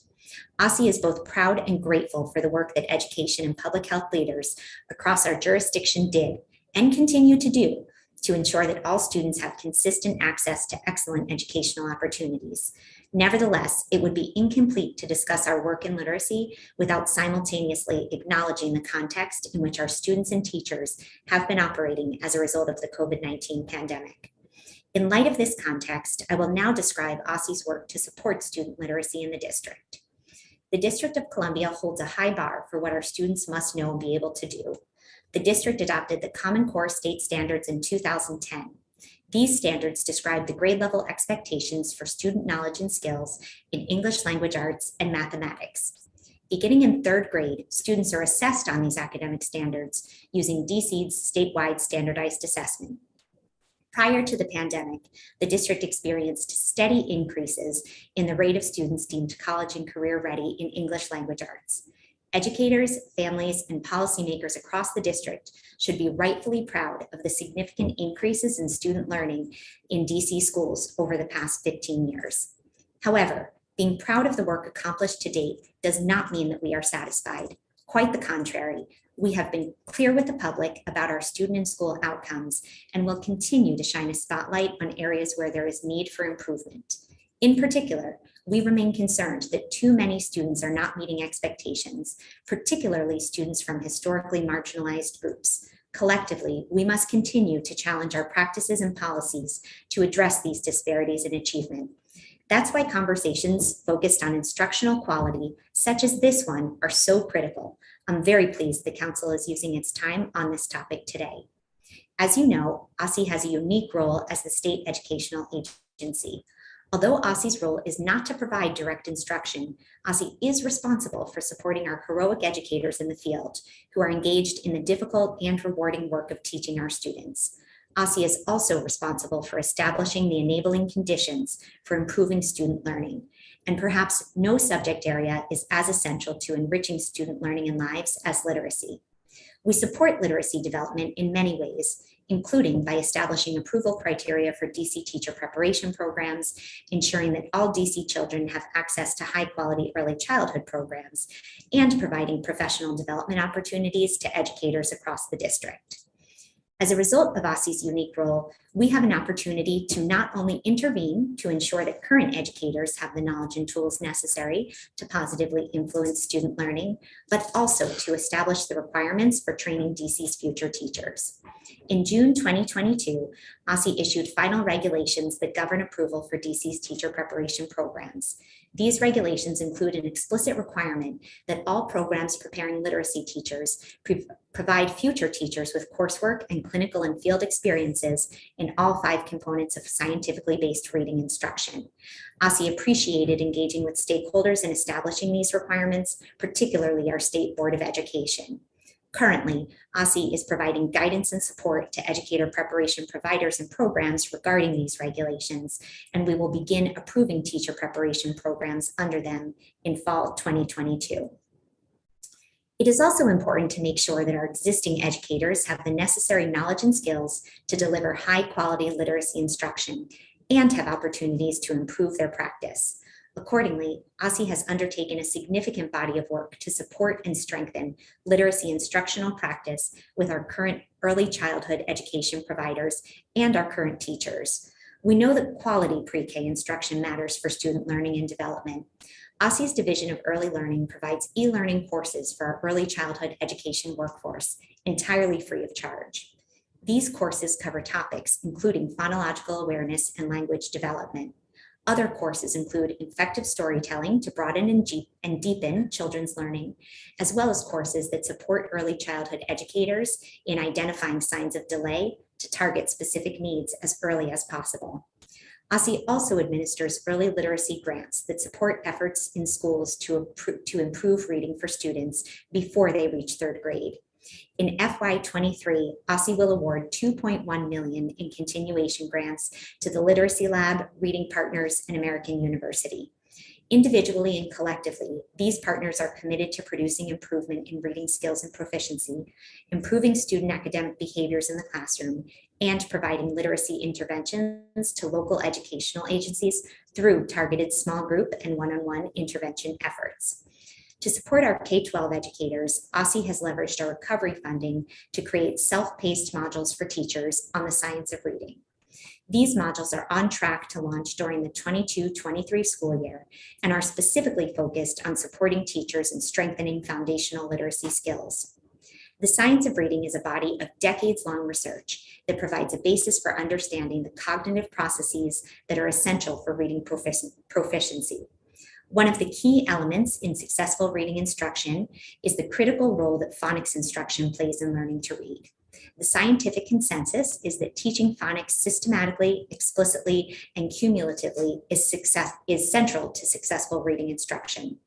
Our professional development investments signal the importance of research-based reading instruction. OSSI is further investing in our current educators by leveraging federal funding secured through the Comprehensive Literacy State Development, or CLSD, grant. In fall 2020, the U.S. Department of Education awarded OSSI a 5-year, $16 million grant to enhance DC's literacy initiatives. During the first year, OSSI engaged more than 50 stakeholders, including K-12 educators, higher education faculty, and literacy experts to develop the district's comprehensive literacy plan. This plan serves as a resource for DC local educational agencies to address literacy. It establishes the district's vision for literacy, that all learners from birth through 12th grade will have access to high-quality literacy instruction and literacy experiences. OSSI also created how-to guidance and an introductory video to help educators use the comprehensive literacy plan, and held a series of informational sessions in spring and summer 2021 to help school leaders create comprehensive literacy plan aligned local literacy plans to meet the unique needs of their staff and students.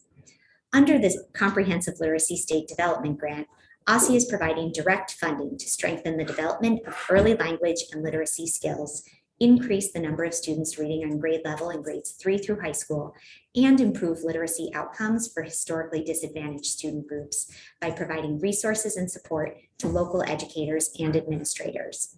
In fall 2021, OSSI awarded nearly $13 million to 4 organizations representing approximately 8,800 district children and students to implement programming focused on professional development, job-embedded coaching, increasing literacy-focused personnel, and purchasing high-quality curricular materials, such as decodable texts. OSSI is holding an additional competitive grant competition during summer 2022, specifically to support local educational agencies in strengthening literacy practices for schools serving students in grades 6 through 12. OSSI is further leveraging funds under the Comprehensive Literacy State Development Grant to provide teacher training in the science of reading and effective high-quality literacy instruction. Well-trained and well-supported educators are the key to student success, and OSSI has remained focused on meeting the needs of educators.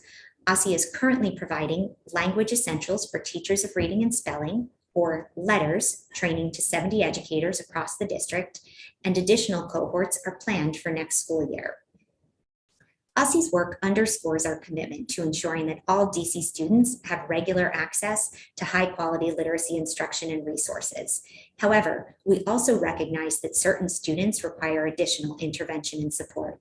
To ensure that our local educational agencies and schools have the necessary resources to appropriately identify and support students with dyslexia, OSSI is working diligently to implement the Addressing Dyslexia and Other Reading Difficulties Amendment Act of 2020, and we remain on track to meet all legislation milestones. In March 2022, OSSI hired a dyslexia specialist who is charged with implementing the provisions of this law. In fall 2022, OSSI will release its Dyslexia Awareness Module for educators. This self-paced module will be available on OSSI's learning management system and independently accessible by educators across the district who will earn a certificate upon completion. OSSI will advertise and promote the Dyslexia Awareness Module directly to DC educators. Additionally, OSSI is preparing to release guidance and an approved list of universal screeners to help schools identify students who are at risk for reading difficulties and dyslexia in advance of the 22-23 school year. Further, OSSI has invested $20 million in high-impact tutoring, which prioritizes academic supports for students in schools with the greatest needs. In total, OSSI plans on investing over $38 million over 3 years to support high-impact tutoring and raise students' academic prospects. This is a truly momentous research-backed investment, and OSSI is working diligently to learn from and evaluate the impact of these funds on students who are furthest from opportunity. OSSI's work to promote high-quality literacy instruction does not exist in a vacuum, and OSSI cannot engage in this work alone. To that end, OSSI is excited to establish the Early Literacy Education Task Force in fall 2022, which will include perspectives from across the district. OSSI has begun engaging with other DC government stakeholders and is preparing to convene the committee for its inaugural session ahead of the December 1st, 2022 timeline set by Council. Literacy is the foundation of knowledge, and it is how we build community. That is why OSSI remains fiercely committed to providing local educational agencies access to the best science-based literacy instructional practices available and continuously reevaluating literacy research to keep our educational leaders up to date on the strongest instructional practices. Thank you for this opportunity to discuss this essential topic. I look forward to answering your questions. Thank you, Ms. Ross. Corinne Colgan. Yes. Good afternoon, Chairperson Mendelson and members of the council and staff. I am Corinne Colgan, Chief of the Office of Teaching and Learning at DC Public Schools, and I am honored to testify before you on the topic of student literacy. At DCPS, we are proud of our longstanding commitment to implementing the latest research-based instructional practices in literacy that provide a firm foundation to ensure all DCPS students develop strong literacy skills from the earliest age. We believe that to improve literacy outcomes for all students, we need to ensure that our guidance, resources, and support adequately reflect what research has proven to be effective instructional practices. Our approach to literacy is anchored in a foundational framework that shows us that students need explicit instruction in both word recognition and language comprehension. Through this structured literacy instructional approach, we believe that together, these skill foci will lead to students developing reading comprehension. Over the past decade, the DCPS Office of Teaching and Learning has worked to support schools in implementing scientific and evidence-based reading research. Additionally, we recognize the need to continuously improve the teaching and learning practices utilized in early literacy classrooms. As a result, our early literacy supports for educators prioritize developing a shared understanding of structured literacy through collaborative professional learning for teachers, instructional coaches, school leaders, and instructional superintendents. It is our belief that if our professional learning develops content knowledge and increases pedagogical application of skills aligned to the science of reading, then our educators will be more effective at developing students' literacy proficiency and student outcomes will improve. To accomplish this, we have increased the alignment of our instructional guidance, curriculum, and assessment resources and professional learning to ensure our students receive early literacy instruction that effectively develops their literacy proficiency. Our goal is to develop an expert teaching and instructional leadership force that is both knowledgeable about the science of reading and evidence-based literacy practices and well prepared to effectively apply this knowledge in our early literacy classrooms. DCPS has instituted a multi-pronged approach to ensuring that every student has the opportunity to benefit from a structured literacy approach throughout their learning experiences every day. First, we ensure instruction in both word recognition and language comprehension happens daily. In the kindergarten through second grade classrooms, instruction in word recognition happens via systematic, explicit phonemic awareness and phonics instruction through the use of Hegarty Phonemic Awareness and Foundations Phonics Curriculum, and the use of decodable text. Language comprehension is developed through our reading, research, and writing units, as well as through science and social studies instruction. During these learning experiences, students are provided with explicit instruction in key areas such as building content knowledge, vocabulary, and the structures of language. Across both domains, word recognition and language comprehension, we recognize that students need differentiated instruction that is driven by data and responds to individual student needs. As a result, we continue to emphasize needs-based instruction for word recognition and language comprehension as the focus for small group literacy instruction. As a district, we leverage periodic measures of growth to maintain a pulse on how students' literacy outcomes are responding to our instruction. Within each school, the instructional leadership leverages the data from these measures to engage in conversations to determine whether each student's instructional needs are being met through classroom instruction for all students. This is what we refer to as Tier 1 instruction. In instances where there is a wider academic need demonstrated for a student, schools have additional resources to offer students. This targeted instruction, referred to as Tier 2 and Tier 3, provides support to students with the greatest need. These three tiers of support are known as DCPS's multi-tiered system of supports, or MTSS. Within this school-based system, students with needs not being met within the Tier 1 classroom, which is the assigned grade level classroom, might receive extended time for additional learning in small groups, as one example of Tier 2 instruction. A student with the greatest need would receive Tier 3 supports, which could take the form of one-on-one or one-on-3 high-intensity tutoring support. Providing targeted instruction to our students aligned to the developmental progression of foundational literacy skills is essential to ensuring our youngest scholars have a firm and fluent grasp of literacy skills needed to advance their learning throughout their intermediate and later years of schooling. To support our instructional staff with this, DCPS continues to provide professional development focused on increasing knowledge of research, theory, and expertise with instructional implementation aligned to the science of reading. The district has created various collaborative spaces for educators to engage in this learning, conduct classroom observations, and plan implementation in their own school communities. We understand the importance of ensuring that all stakeholders have shared understanding of research-based practices, and therefore have created these learning opportunities not only for teachers and instructional coaches, but also for school leaders and instructional superintendents. Some examples include our instructional superintendent series. Each month, instructional superintendents engage in a professional learning series on the science of reading to internalize research and theory and create an understanding of research-aligned instructional look-fors to leverage when they observe classrooms. The Early Literacy Learning Lab. Each cluster of school leaders and English language arts instructional coaches spend a day in one of our DCPS schools that has demonstrated highly effective literacy practices and significant student outcomes. The day consists of collaborative learning, observations of best practices, debrief opportunities, and time to connect with colleagues and plan for application at their school sites. Early Literacy Institute.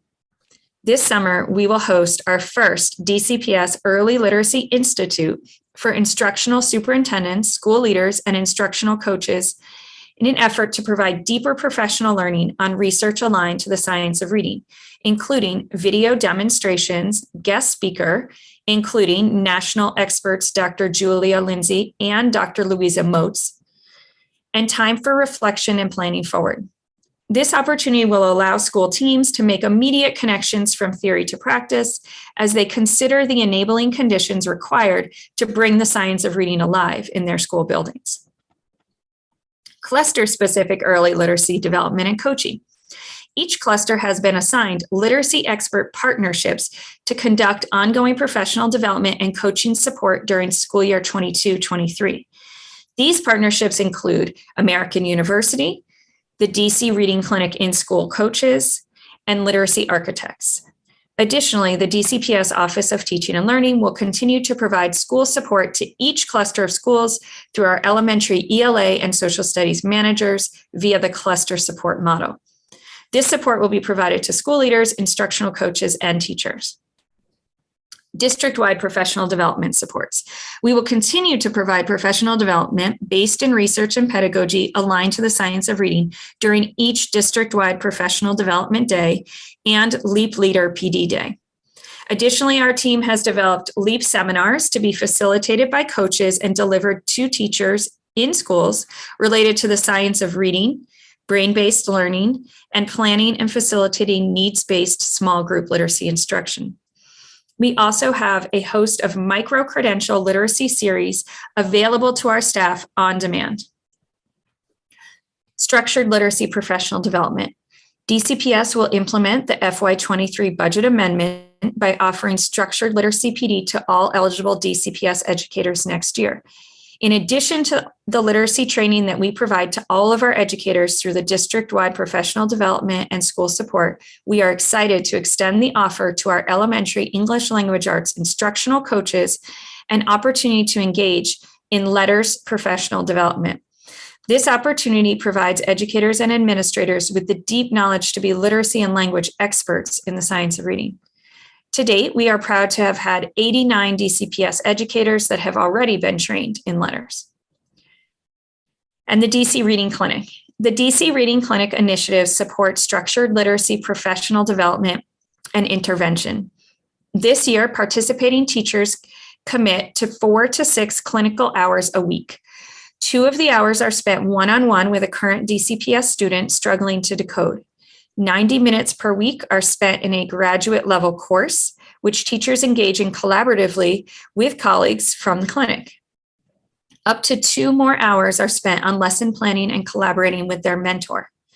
Thus far, we have had 196 teachers and 32 coaches attend the clinic.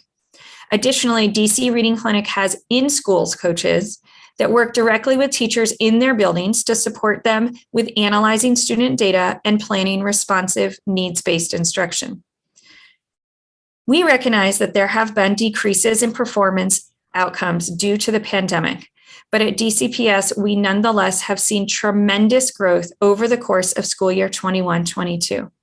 Preliminary data shows that DCPS students outperformed a national comparison group by the end of this school year. This promising data is noteworthy and due to the incredible efforts of our DCPS teachers and staff. We are encouraged by this progress and committed to providing all students with hands-on, enriching learning experiences that are rooted in proven research-based instructional practices. Thank you, and I'm happy to answer any questions you may have.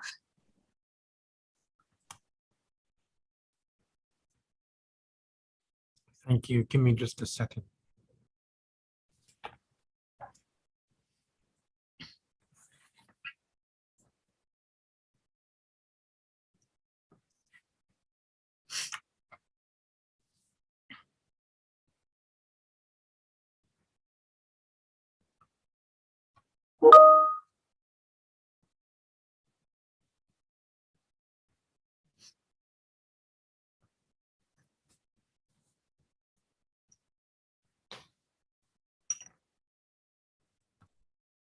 Thank you each of you for your testimony. I was just checking with staff on the Colgan, on the structured literacy professional development. You talked about letters, but I was double checking. The subtitle that we adopted is not limited to letters, even though the debate at the time was about it being about letters. Yes, that's correct. And also our DC Reading Clinic training is also structured literacy training and would meet the demands of the legislation. So it's not, you agree with me, it's not just about letters. Letters is one, Correct. One program. I also had a question for you. You, in your testimony, when you talked about educators trained in letters, and then with the clinic, you said 89 DCPS educators have been trained in letters, and 196 teachers and 32 coaches attended the reading clinic. Over what period of time? And are all of those educators or teachers still with the system? Do you know? I do not. I do not know if every single one of those educators is still with the system. The training for letters has taken place primarily this year and will continue next year. We had a few educators who started the year previous, and the reading clinic is, if I'm not mistaken, in its third year of existence.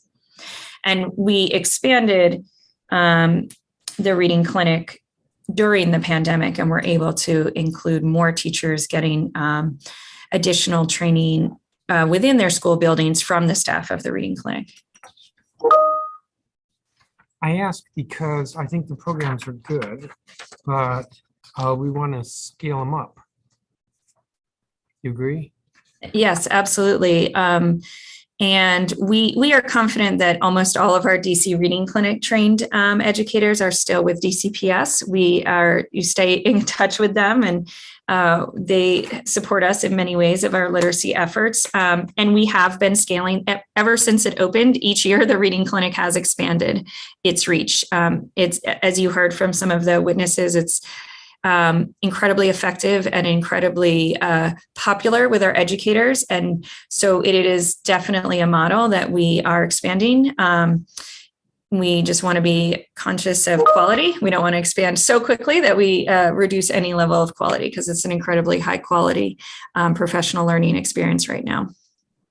Sure. Dr. Sutter, in your testimony, you mentioned that in April 2021, the state board invited 3 expert witnesses. I'm assuming that was a public meeting or a public hearing that the board had.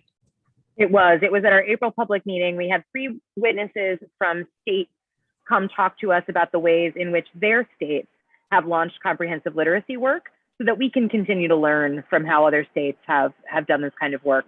I'm actually at like I said, the Education Commission for the States Conference, and went to a great session on trends in early literacy, listened to a lot about how Massachusetts has done some of their work, and I'm excited to share that with the state superintendent's office and my colleagues on the board. And maybe with us. Absolutely, with you. Very happy to do that. We talked all about how the legislature, their state Department of Education and other state entities work together to really make that work happen across districts all across the state of Massachusetts. So did the board issue a report, or did it get written testimony from that April 21 meeting? We do have written testimony from our witnesses. I'm happy to make sure we can share that with your staff. Several wrote statements and others provided PowerPoint presentations. All right. I'd be interested in seeing that if you could if the board could provide that. Yep, I'll make sure our staff follows up with your staff on that.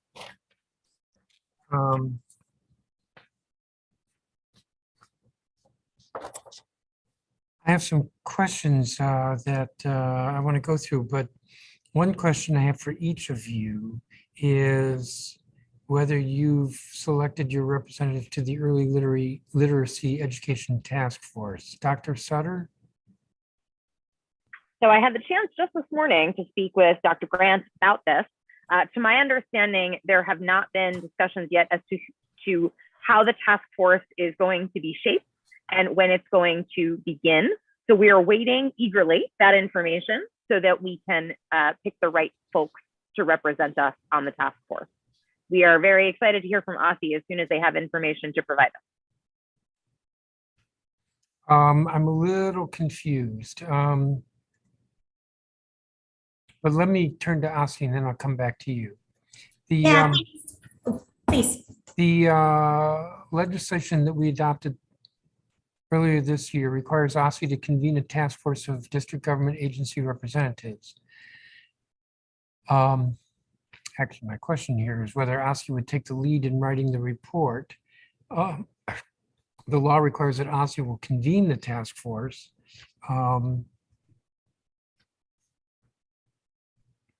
When I know you spoke to this in your written testimony, but I'm going to ask as if you didn't. So when do you think how early do you think you can convene it? Yeah, thanks so much for the question, Chairman. We are very excited to convene this task force and anticipate doing it in advance of the December 1st, 2022 date provided in legislation. To your second question about whether OSSI intends to take the lead on the report, we intend to use resources to work with a leading partner in order to provide us with support in both convening the task force and in producing that final report so that we can ensure that we meet all legislation milestones.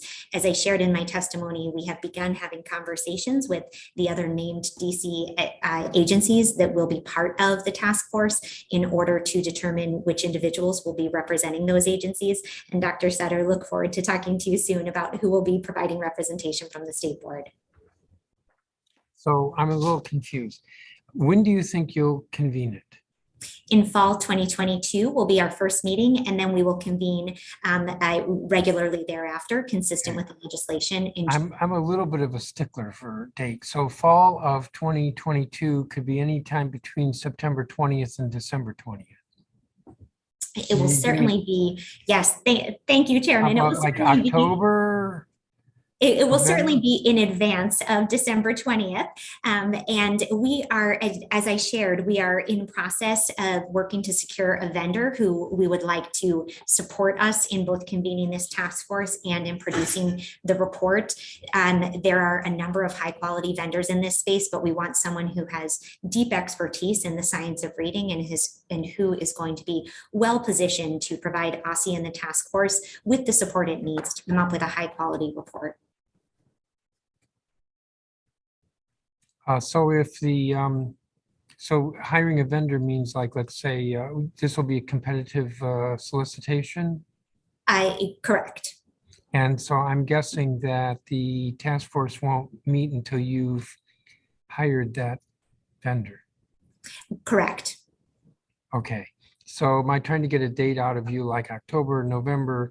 Really it is however long it takes to get the vendor. Has the solicitation gone out? It has not yet gone out, but please know we are working expeditiously in order to procure that vendor and to ensure that that first meeting happens in advance of the December 1st date. So what's your deadline for getting the procurement out? I don't have that information in front of me, but I'm happy to follow up with the chairman and with the committee.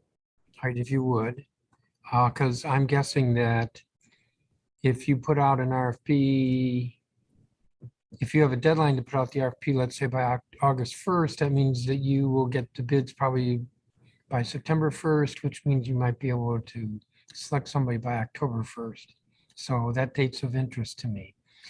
So what does the state board need to know before they can select somebody?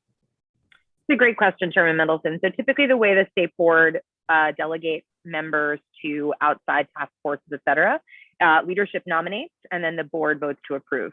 So we'd want to have a discussion. We obviously have several folks on our board who are deeply passionate about literacy. I've got a few folks in mind, but it would be wrong to speak out of turn before the board has made a vote and decision on that. Sure, but so that sounds more internal than waiting to get something from OSSI to do this.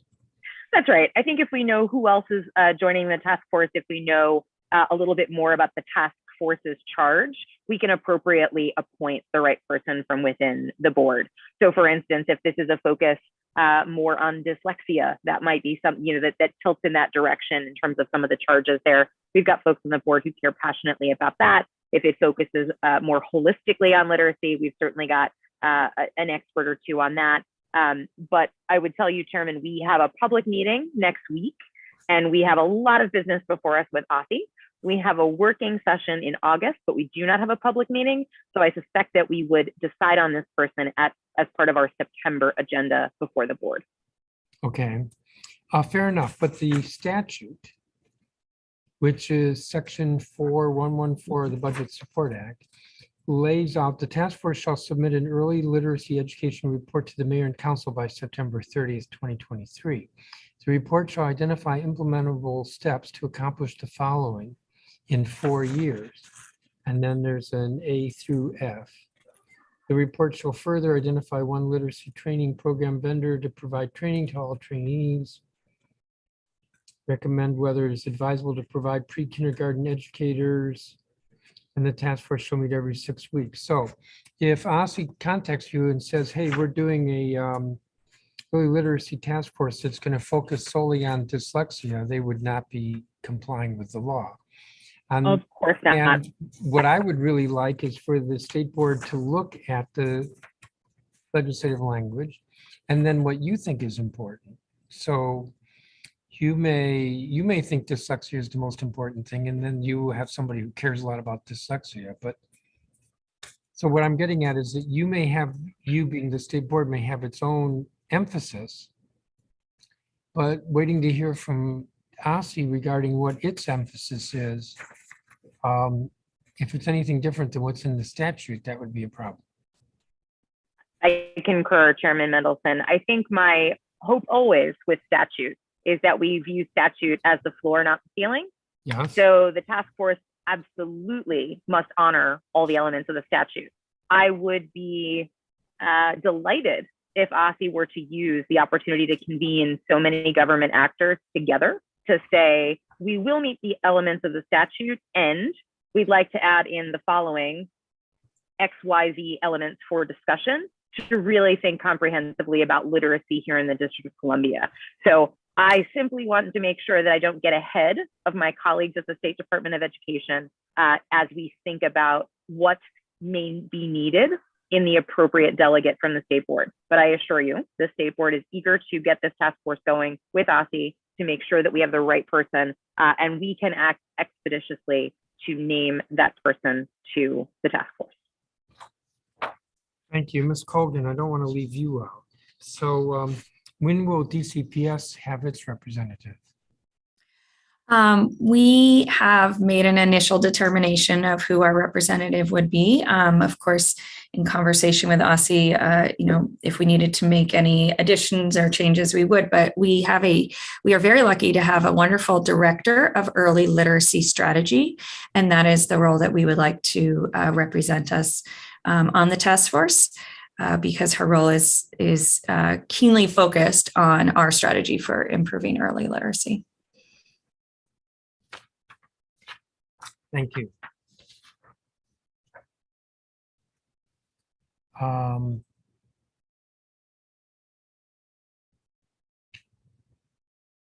me see. 1 second here.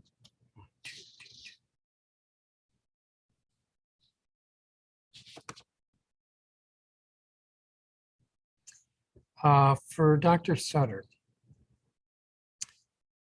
the curriculum standards go through the board. Academic learning standards go to the board. Curriculum is the purview of each LEA in the district. Okay. Are there areas in the standards that the state board would recommend revisiting with regard to literacy? It's a great question. So one of the things I heard a public witness talk about are elements of the early learning standards. And I will share that the state board has a committee on education standards. As you know, our focus over the past few years has been social studies standards. We also have a focus now looking at what should be a process whereby DC decides which standards need to be reviewed, revised, and updated. Many states have statutory explanations of how often state learning standards are reviewed and revised. DC has no such language in statute. So we have been working to codify the process we use for the social studies standards with OSSE to say, here's how often the state board believes standards should be revised and updated, and here's the process by which we should select them. I will say the board has not yet picked other standards in order that we think need to be reviewed and revised.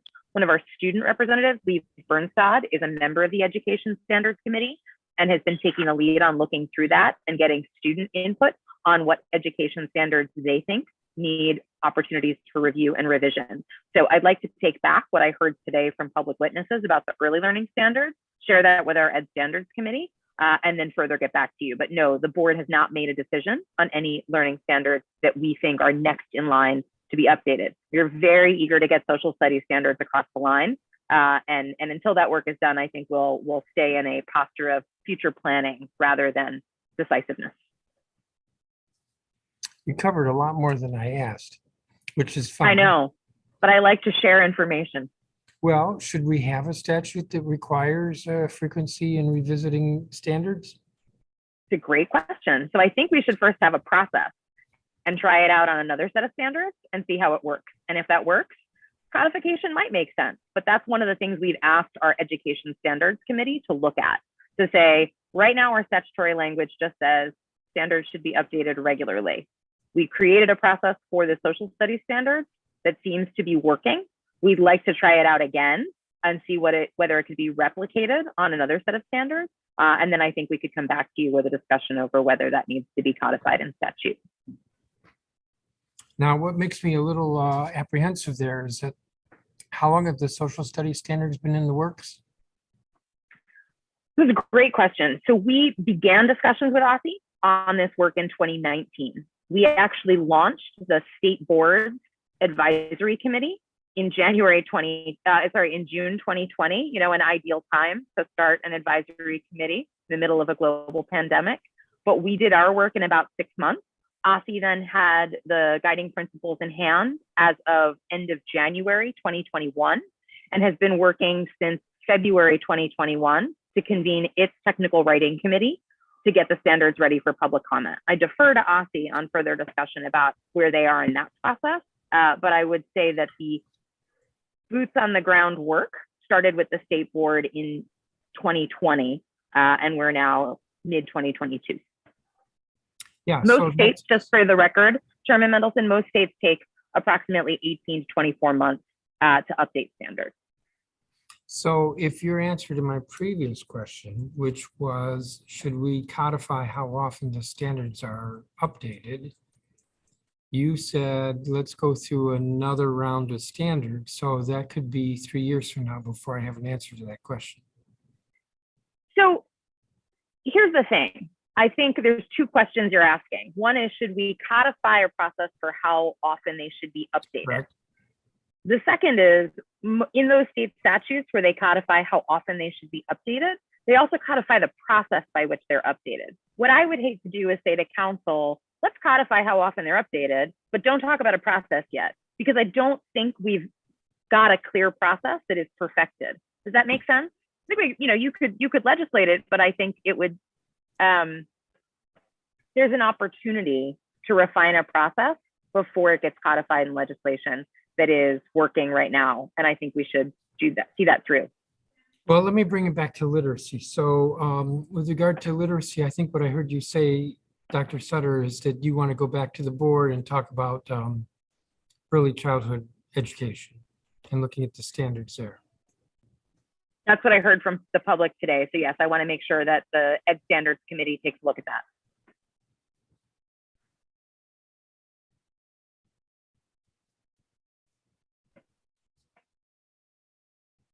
I'm just making a note. Yep.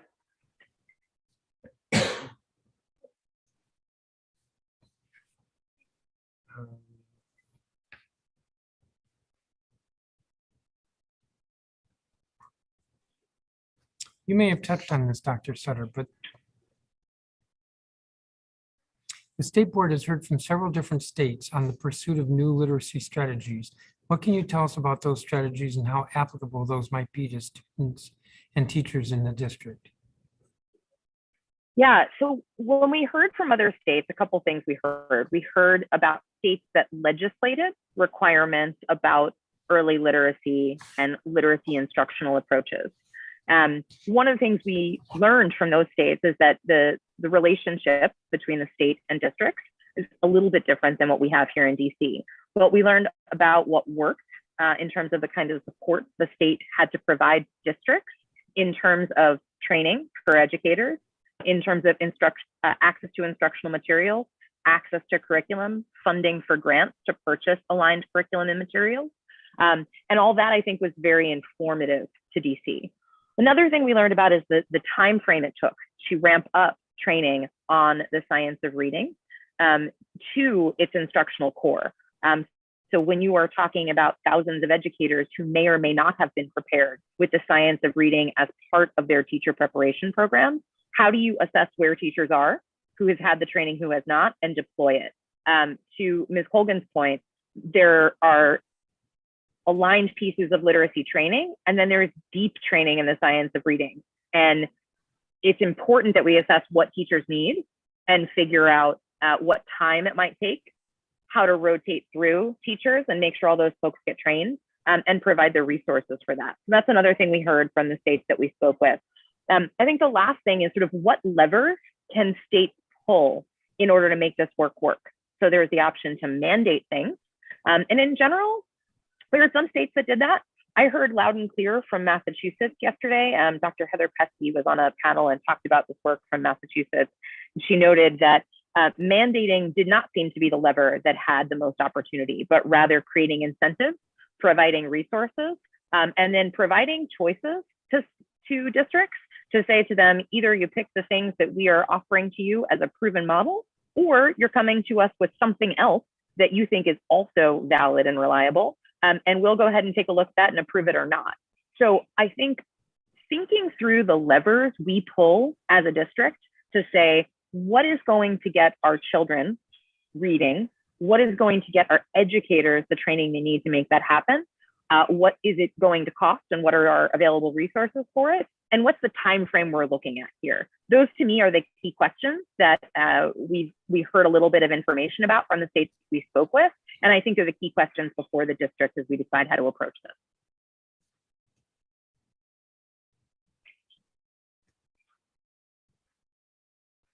Now, the look on your face, so I'm not sure you like that answer. No, it was pretty thorough. I didn't dislike it at all. I'm actually looking at my notes here. I'm going to shift this subject a little bit, Dr. Sutter. Learning and literacy doesn't stop at the end of the school day. From the state board's perspective, what more could the district be doing to equip parents and families with tools to support their students' literacy level?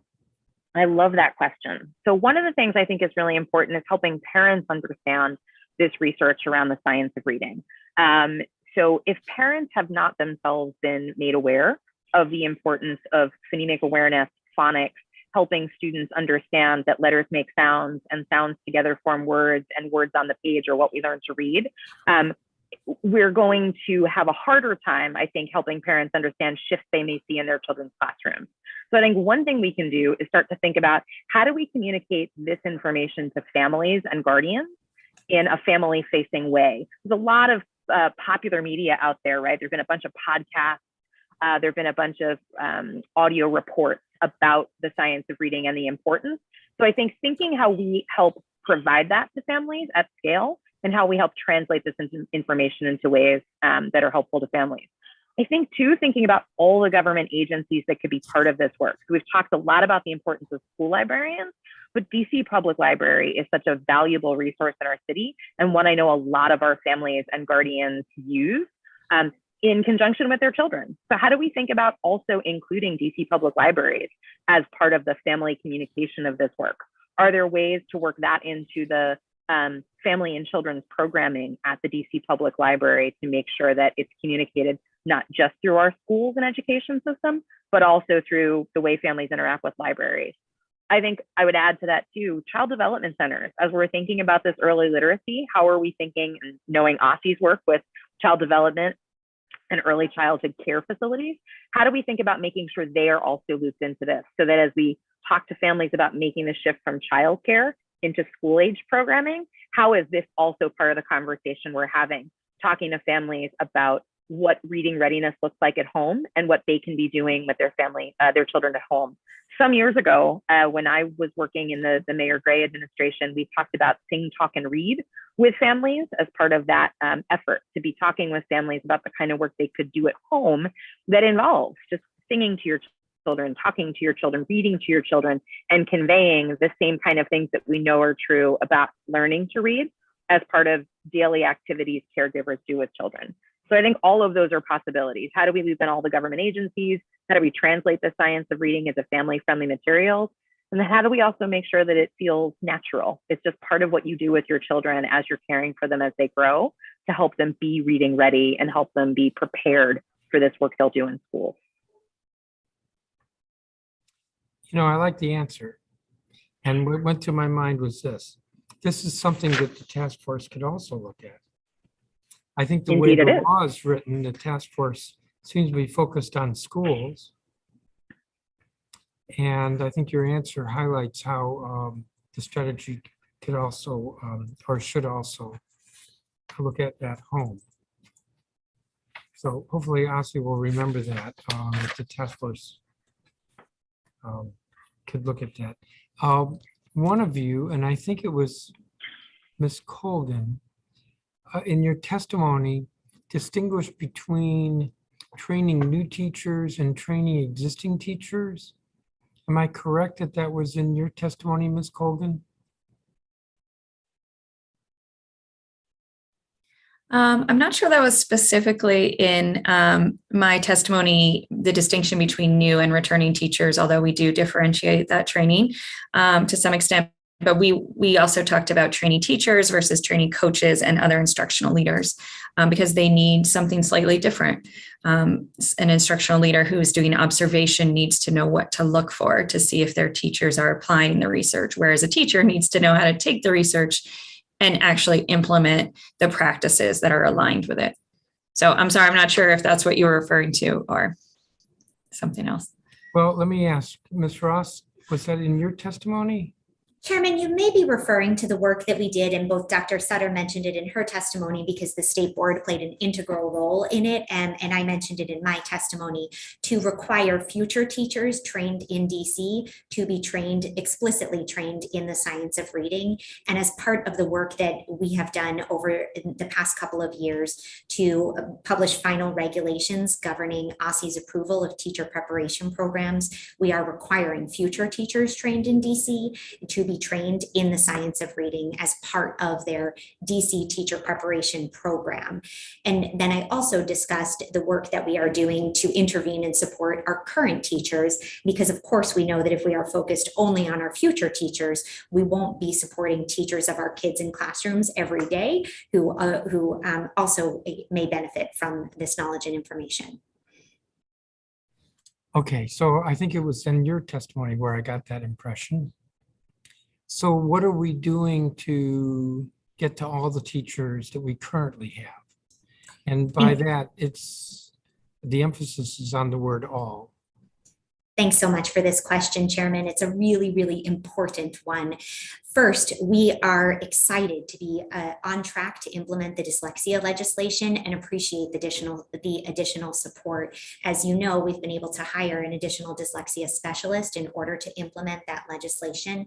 And as part of her work, she is working closely with a university partner in order to ensure that we remain on track for a dyslexia awareness training that will be available to all DC educators on our learning management system, which is an online tool where DC educators can take coursework that we are launching later this summer.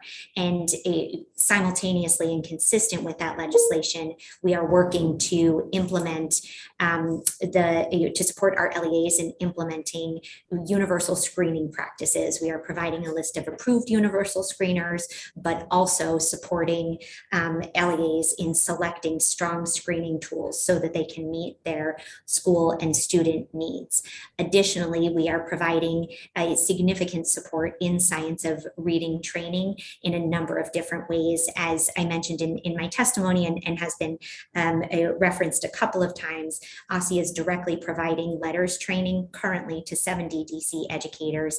And because there was such a high level of interest when we opened this competitive application for letters training, we will be providing additional training to 80 more educators in the coming school year. And we're really excited to be able to offer this intensive, rigorous, and highly regarded training to our DC educators.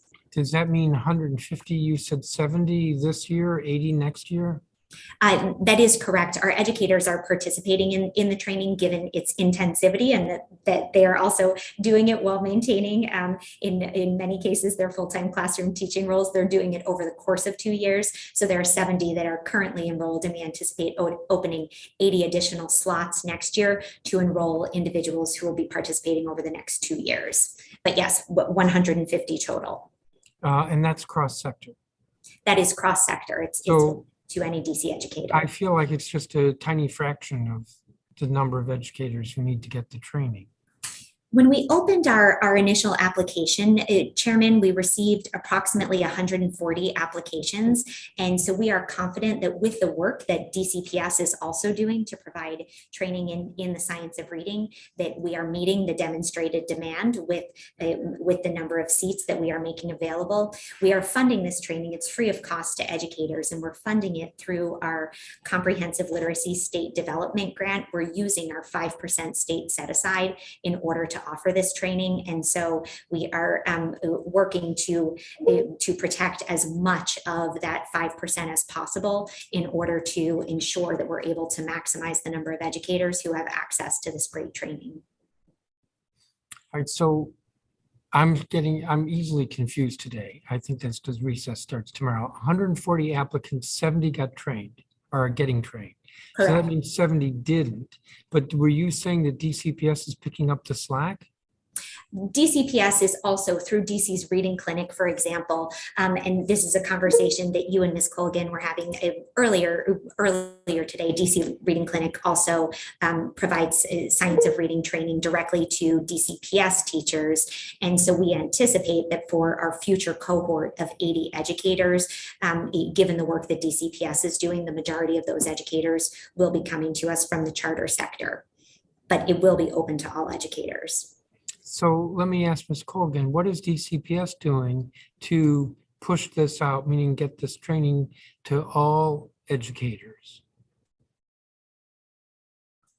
Thank you for that question.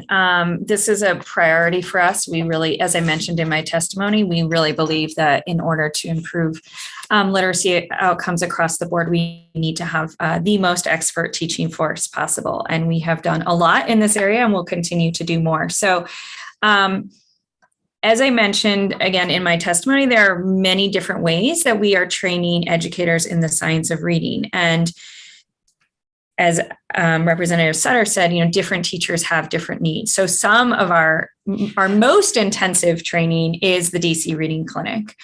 We also are offering letters training, which is also incredibly intensive. It's a very large time commitment outside of the school day.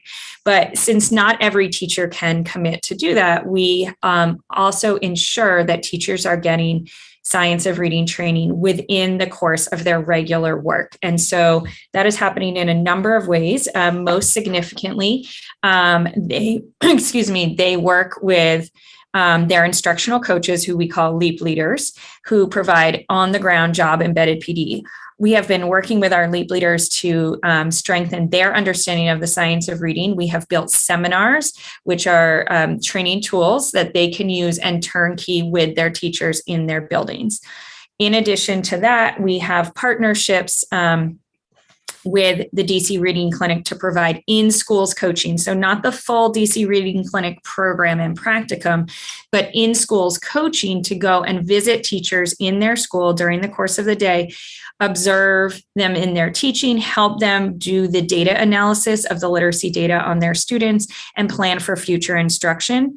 We also have a similar partnership with American University that is helping in our schools to provide both learning about the research as well as assistance in the practical application of the strategies aligned to that research. So we, in order to meet all the needs of our many, many educators, we have a multi-pronged approach to our training.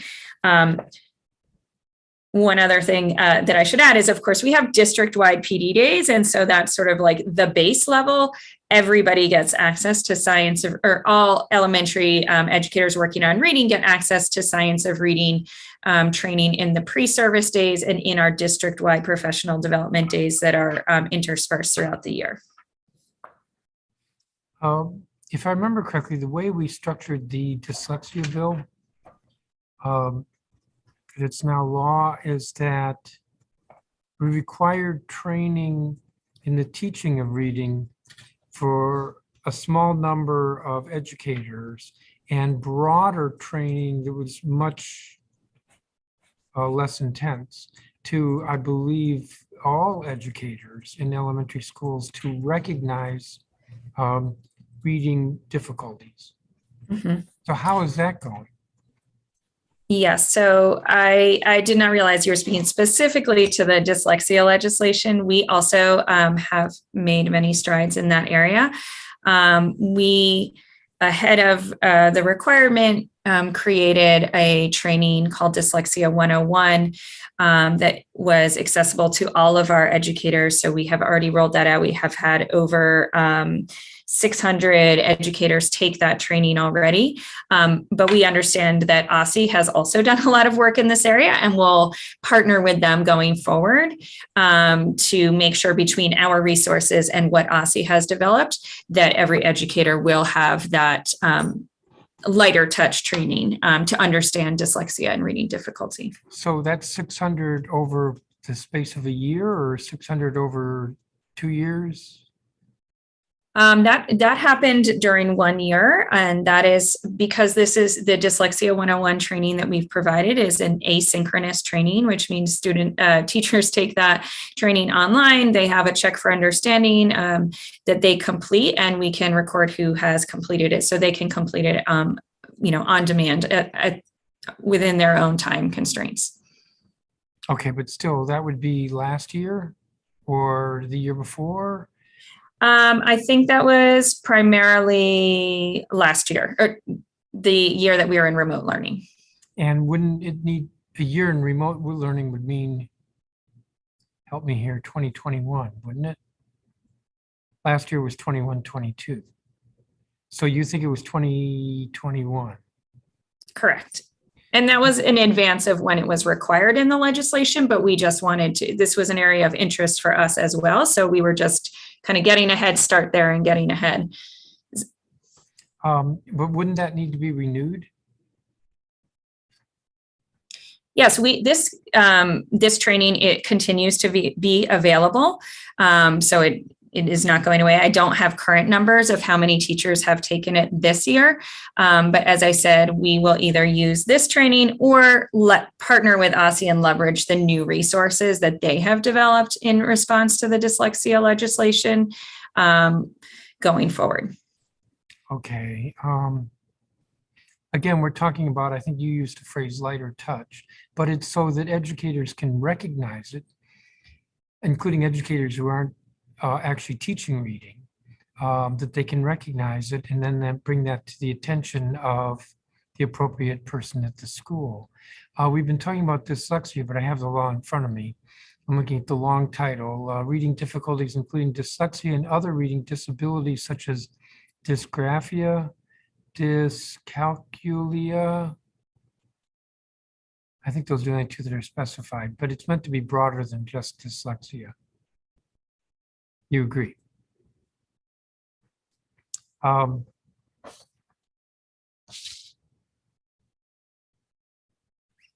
me a second here.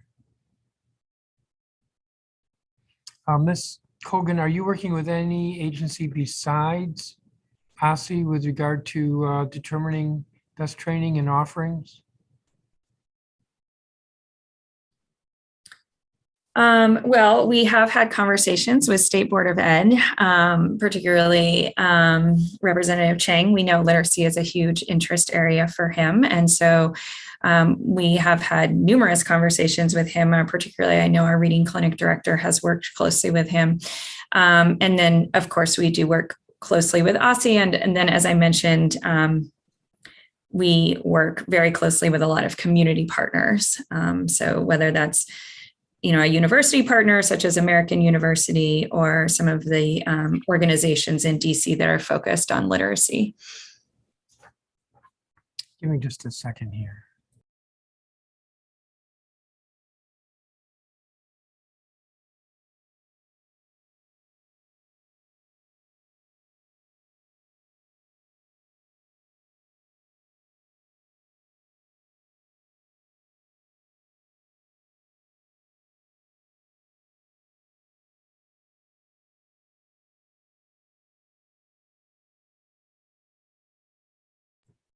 Ms. Colgan, you may have covered this already, but my notes have it here worded a little differently. Starting no later than November 1st of this year, DCPS shall provide all literacy educators serving DCPS students in kindergarten through grade 5 who've not already completed structured literacy training shall provide the opportunity to receive at least 45 hours of structured literacy training over 2 consecutive years. You're on track for that? Yes, we are. We're prepared to offer that in the coming year.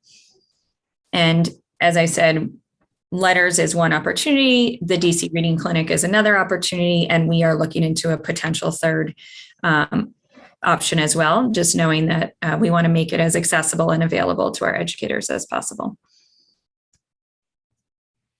And will this be sooner than November 1st? We hope to begin communicating it sooner than November 1st so that teachers can plan for it. It is many, many hours of training. So given their busy lives, we'd want to communicate that as soon as possible so they can plan for it if they're interested in taking it.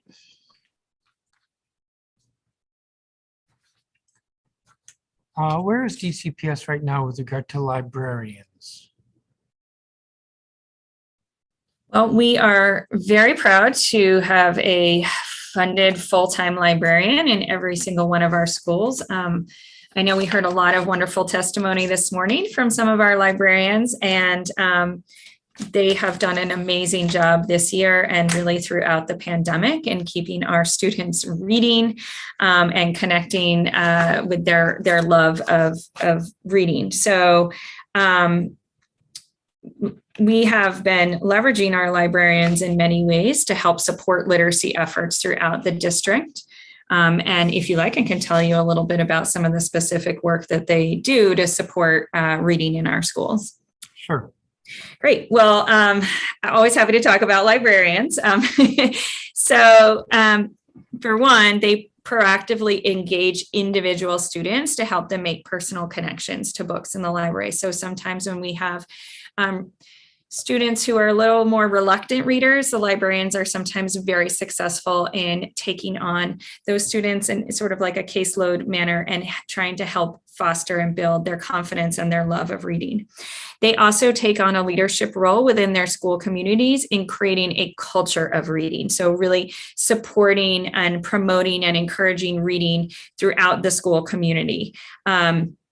They have also done that. They have done that in many ways, like hosting authors chats, hosting book clubs. They have identified students to participate in some of our literacy events district-wide, like the DC Battle of the Books and the DC 3-Star Book Program. So they have really engaged and fostered enthusiasm and excitement for reading within the school community. They also promote students' digital fluency and are really critical in helping both teachers and students build their information literacy skills and navigating digital literacy. And lastly, but not least, I think librarians play a really important role in supporting students' social emotional needs.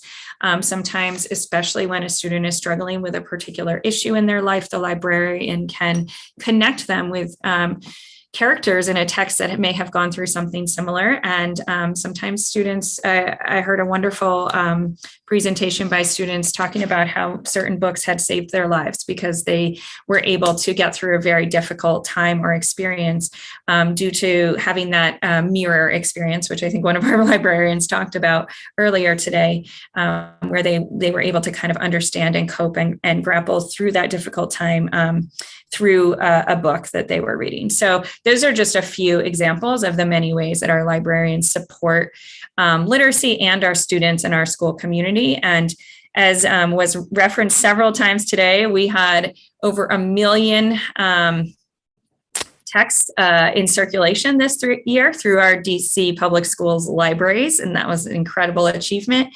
And we have wonderful many resources available, both in print and digital resources through our libraries in our schools. So do all the schools have librarians? Yes, they do. Okay, that my recollection was the chancellor determined that all the schools had to have librarians, and your testimony is that they do. Correct? They every school has a fully funded librarian. There may be a vacancy that may have arrived or come up during the year, but in terms of having a fully funded librarian position on their budget, every school does.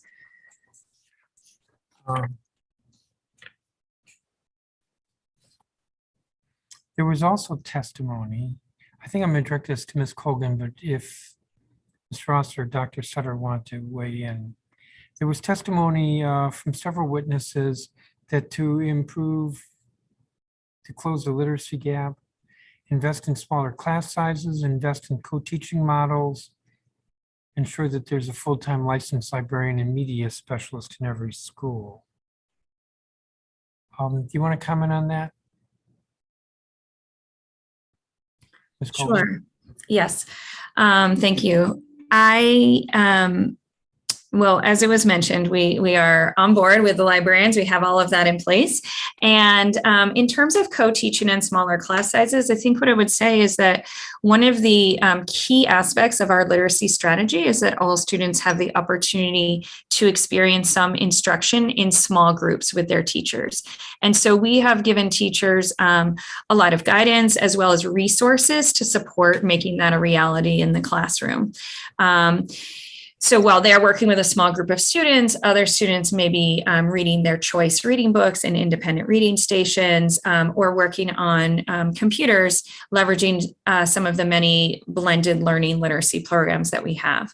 Additionally, we have many schools in terms of the co-teaching that have creatively scheduled their classes and particularly their literacy blocks so that the classrooms can include multiple teachers. So they have done a great job of taking, for instance, a special educator or an English as a second language teacher and scheduling them so that they are visiting specifically during the literacy block time so they can increase the number of, or increase the teacher to student ratio and create smaller groups for students to learn.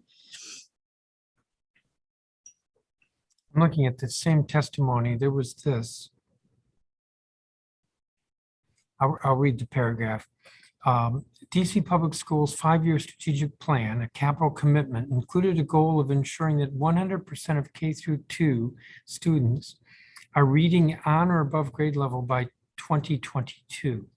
I hope that you will ask the DC Public Schools for a full accounting of the dollars spent, metrics utilized, and outcomes achieved in their pursuit of this goal. Over the years, advocates have asked DCPS to provide a detailed plan, and we've only seen vague outlines and goals. What we do know is that our city will fall woefully short of this goal.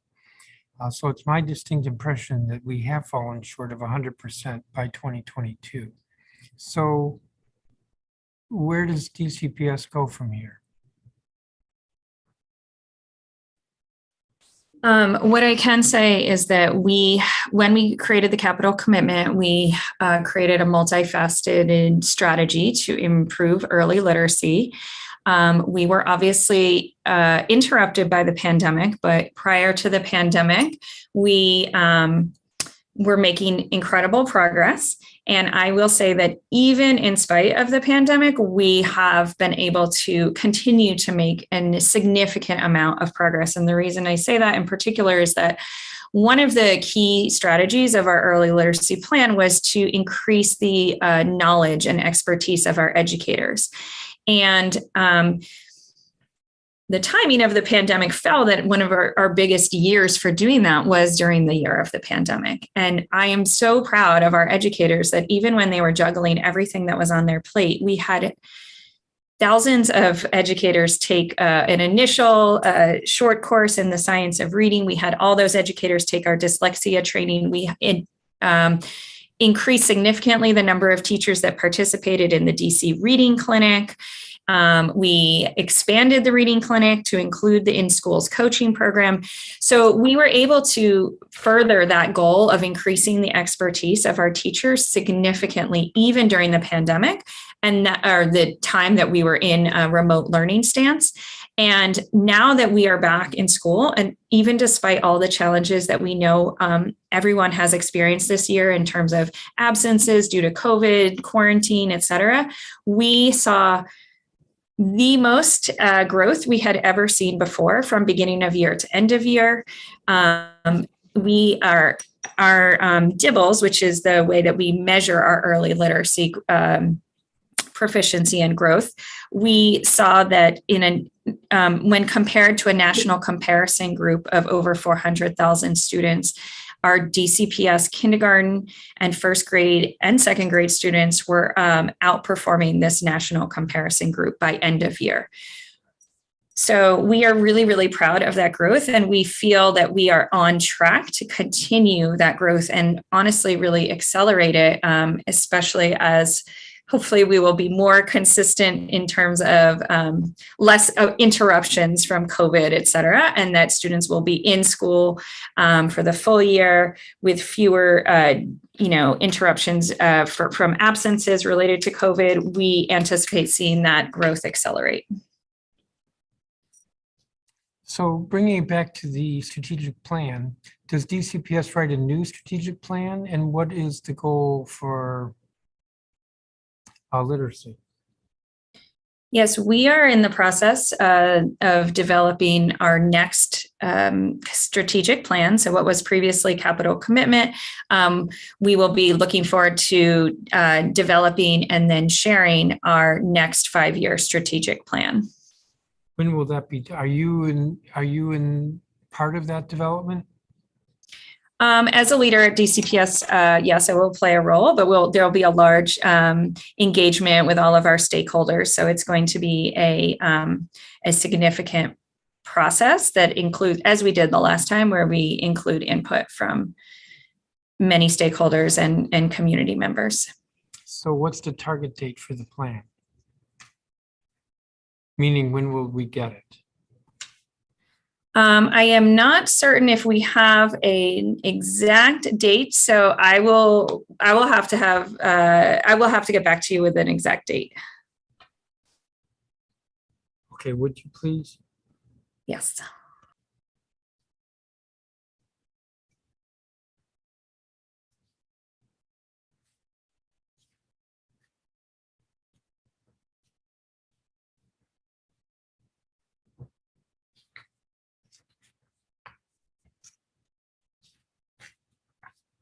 Give me a second here.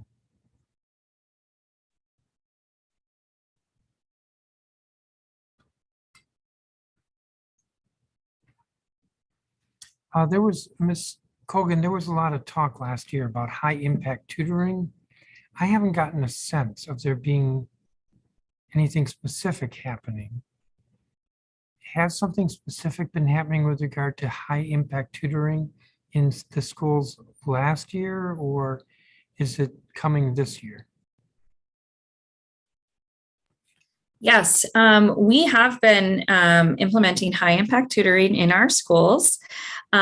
We have, I believe, about 6% of our overall student population receiving high impact tutoring. Much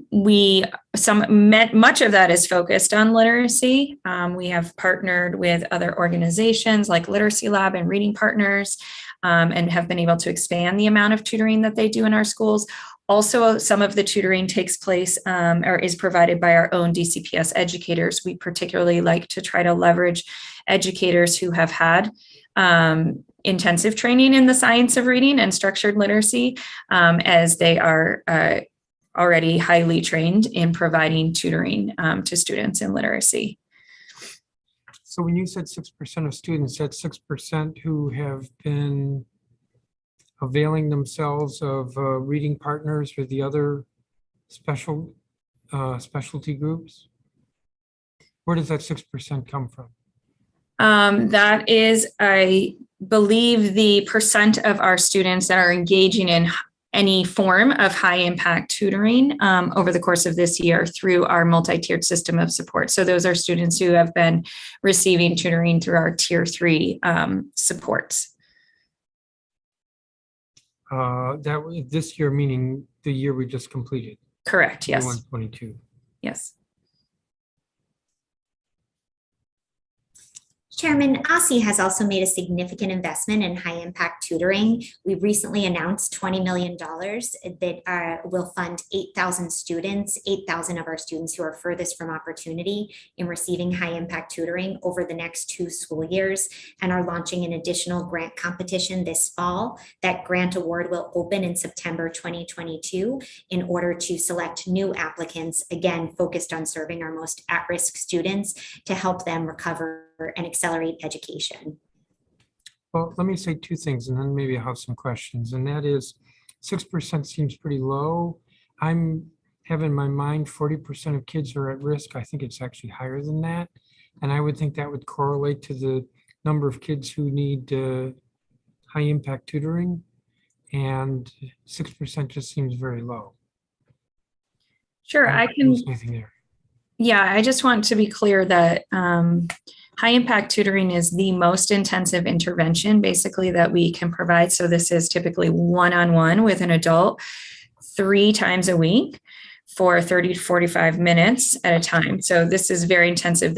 That is not the only intervention that we provide. So we have a suite of interventions that students may be participating in if they are a part of that group, as you said, who are not yet meeting benchmarks. So those interventions may be a course that they're enrolled in. It may be small group instruction, an additional small group instruction. It may be use of leveraging some of our blended learning programs. So there are many other ways. It's also attending our summer acceleration programs that have a focus on literacy. So there are many other ways that we are supporting students. It's just that the high impact tutoring is one specific, and it is the most intensive and also the most expensive, intervention basically available. And so that is why it is a lower percentage of students that are receiving that.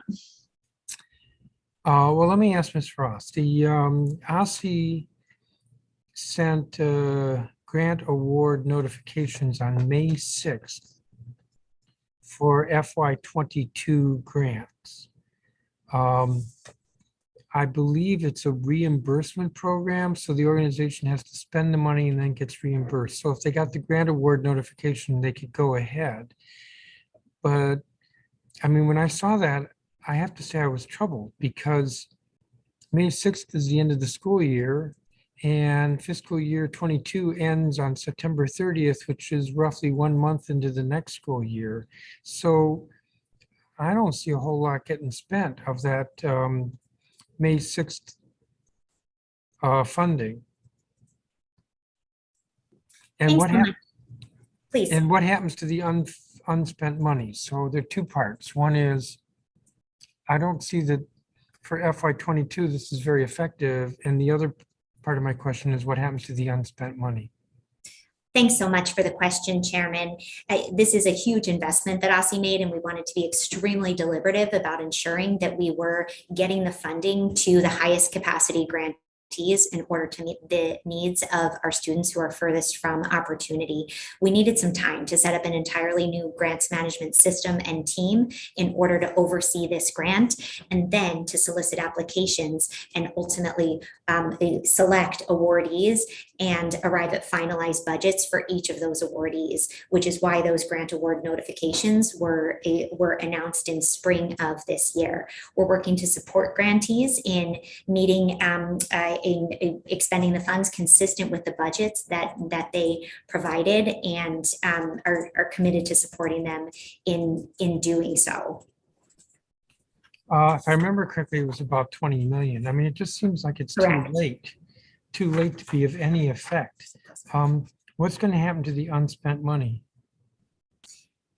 Again, we are working with the grantees in order to ensure that they're expending the funds consistent with their budgets. And part of the process of awarding any grant, not just a high impact tutoring grant, is working with the grantee to establish a specific budget. And with that specific budget, ensuring that that budget matches the time period during which they have to expend those funds.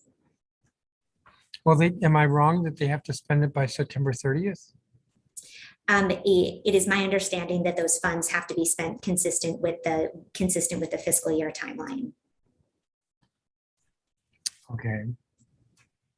Well, I appreciate the way you're answering me, but I still have the distinct impression that it was like a little bit too late in the school year. So the next round,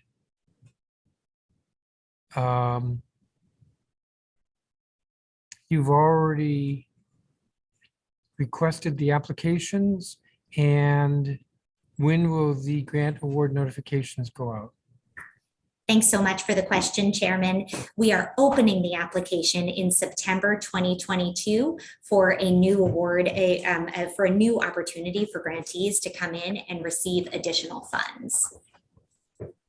That's not reassuring, to be honest. So if you're opening, this means that the applications will come in September? For a new round of awardees, correct? Sure. But that means then that the grant awards won't go out until the end of this calendar year. Chairman, I just want to correct something that my colleague just advised me that I misspoke. The $20 million is required to be expended in between when the grant award notification was published in May of 2022 and 2024. So grantees are not required to expend the full grant award amount in between now and September of this year. Similarly, we are opening a new grant award in fall of 2022, which then grantees will have through FY24 in order to expend. And I apologize, I misspoke on the timeline. We are funding this through our recovery, our federal recovery funds, and hence the extended timeline that we have to expend them. Okay, so you're clear that these awards can be spent through fiscal year 2024. That is correct.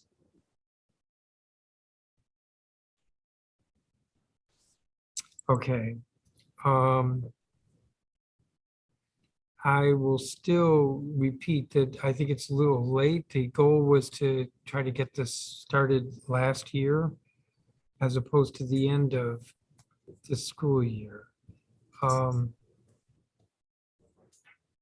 I appreciate the sentiment behind your question, Chairman. I would say it is both never too early and never too late to intervene to meet the needs of some of our students who are furthest from opportunity. We live in a city that has persistently faced challenges in meeting the needs of our most at-risk learners, and we certainly agree that it's important to be as expeditious as possible in getting increased resources to those students. As my colleague from DCPS shared, high impact tutoring is among the most intensive interventions that we offer, and it is also one of the most research-based interventions.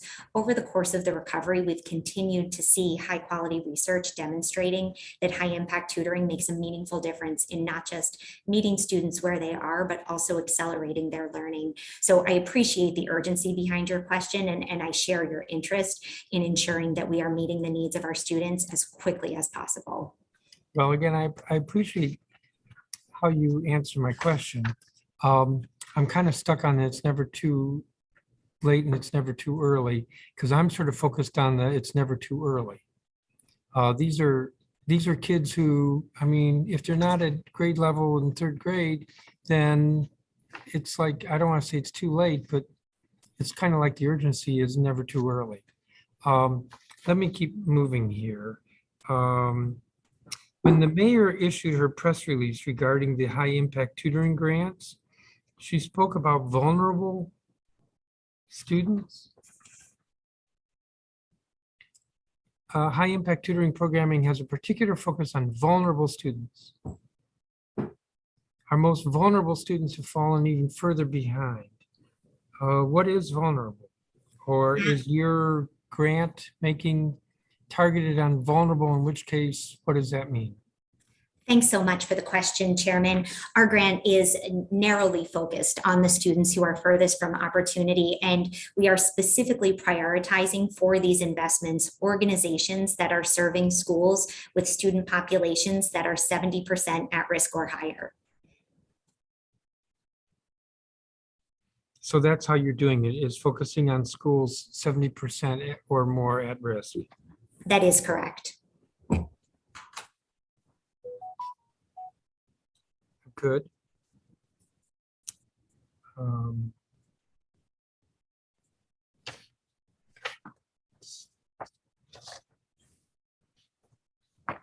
We sent Asi some pre-hearing questions. I apologize to others if you feel left out. We didn't send you pre-hearing questions. And one of them was when the PARCC scores will be available and the NAEP scores will be available. Are we, meaning the district, able to get these scores sooner since we're a smaller district? My understanding is in past years, the district was able to get the scores earlier than the release date. Thank you, Chairman. No, I do not believe that we are able to get the scores before the release date. As I think everyone participating in this hearing may know, OSSI does not administer NAEP. That's something that's administered federally, and therefore OSSI has no control over the release date of those scores.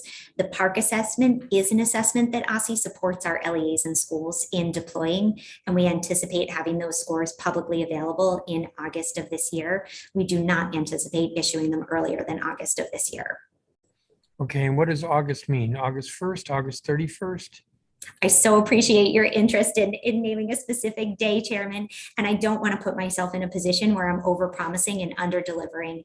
As with any data that OSSI releases, it's extremely important that we are releasing data that is of the highest quality, particularly in a space where we are releasing data that have not been publicly available over the past 2 years as a result of the pandemic. And so we know there's a high interest in this data. We share the Chairman's and the Council's urgency in getting these data released as quickly as possible, but we also believe that we have a fundamental responsibility to ensure that those data are complete and accurate, and currently that process is underway. So we are working to release them as quickly as possible and do commit to releasing them in August, but I cannot commit to a specific date in August. How about NAEP, which I realize you don't release, but my note here says November. I think that's what you just said. Is that November 1st or November 30th? It's a great question, Chairman. And for this, we'd have to go to colleagues at the U.S. Department of Education, which is the entity that oversees the NAEP administration. We have no control over the timeline under which they elect to release those data. But again, my understanding is that particularly given the appropriate concern about student learning over the course of the past couple of years, they are working to release those as expeditiously as possible while also ensuring utmost accuracy.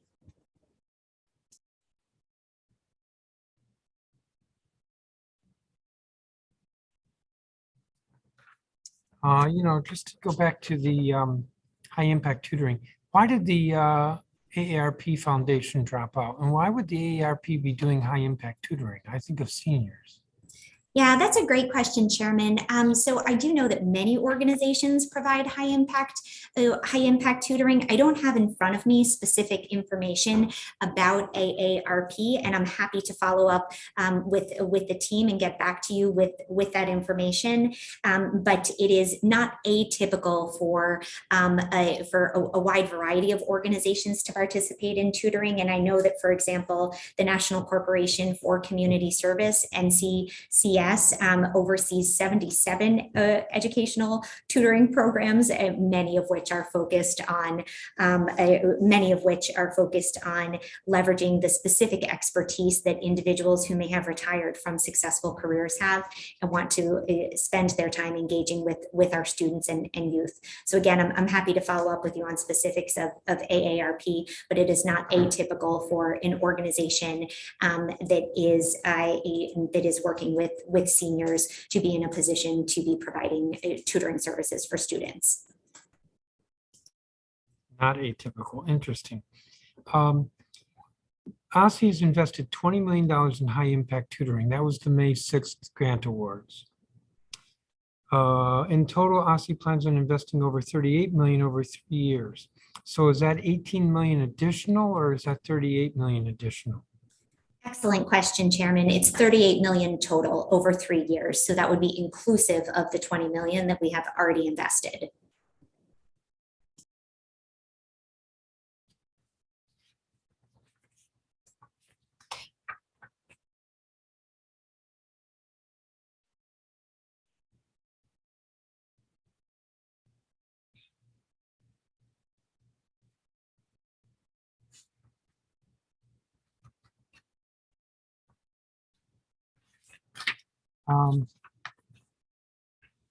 There was this testimony earlier, and this might have been what Dr. Sutter was referring to.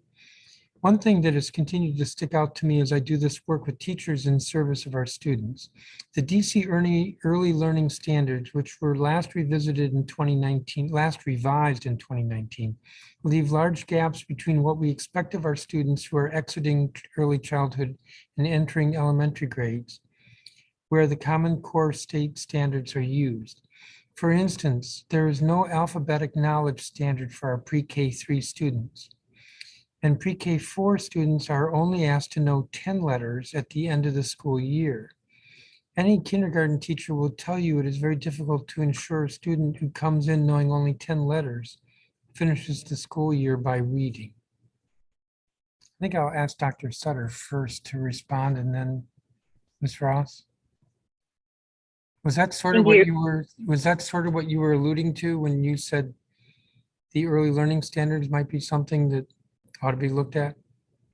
That is what I was alluding to, Mr. Chairman. So I'd heard, I believe that was one of the educators from Two Rivers who was speaking about the early learning standards. And I want to be clear that what I'm hoping the Ed Standards Committee can do is familiarize themselves with this portion of the early learning standards so that we can be in dialogue with OSSE about their understanding of these standards, why they made the choices they did in 2019 when they revised them, and what that might mean for where the state board might choose to prioritize them in a list of standards to be updated.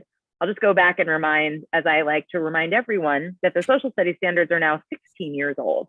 So I do think when we look at standards that are in need of revision, we do have to prioritize our capacity as well as standards that may be well outdated, while also attending to things like this that are brought to our attention by educators.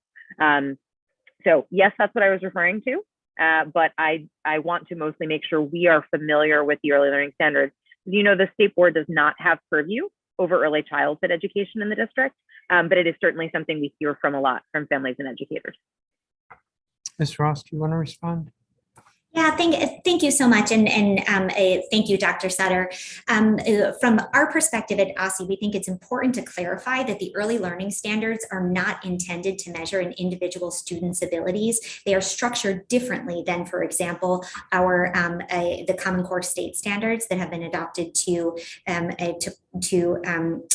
support students outside of the early childhood context. Instead, the early childhood standards are designed to be reflective of the range of experiences that children need to have in their early education experiences. And Dr. Sutter, if members of our Division of Early Learning who are truly expert in these standards can be supportive to your team as you are undertaking that review, we invite that conversation.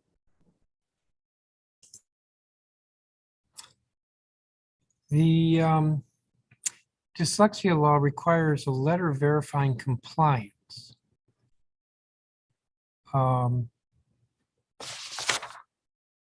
My question is, I guess there were a couple of things. One was there was testimony that OSSE lacks any ability to enforce. You heard that testimony, Ms. Ross. Do you want to speak to that?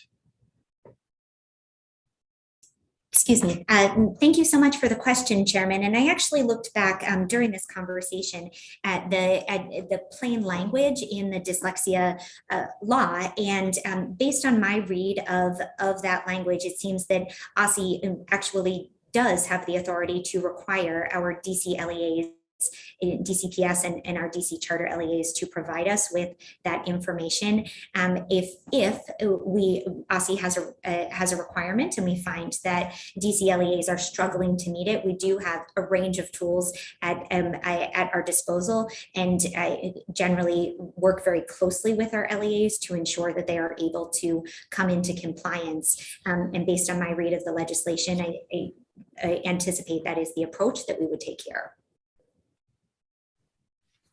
Now, where I was starting to go was I was looking at Mr. Henderson's testimony. The addressing dyslexia law requires a letter verifying compliance, but does not require LEAs to report what program they have adopted or to demonstrate or even attest how that program meets the requirement. I think that OSSE and the DME's office should know, and the general public should be able to access information on what literacy programs are offered at each school in DC. Can you speak to that, Ms. Ross?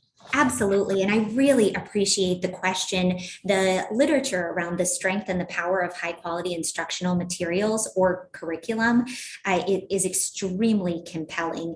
And many studies find that high quality instructional materials are second only to the power of a good teacher in terms of impacting student learning and lives. So on our team at OSSE, we are really excited to support our DCLEAs in selecting and implementing strong content and standards aligned instructional materials or curriculum. We benefit from having a variety of different LEAs here in DC, and we know that each of them are serving different student populations with different needs. And so our approach has been to partner with a national leader, probably the national leader in the space, EdReports, which undertakes curriculum reviews, and then to ensure that that information is publicly available. That is about the quality of different curricular materials. We have also offered technical assistance to DC LEAs in order to evaluate the quality of the curriculum that they have selected and are implementing.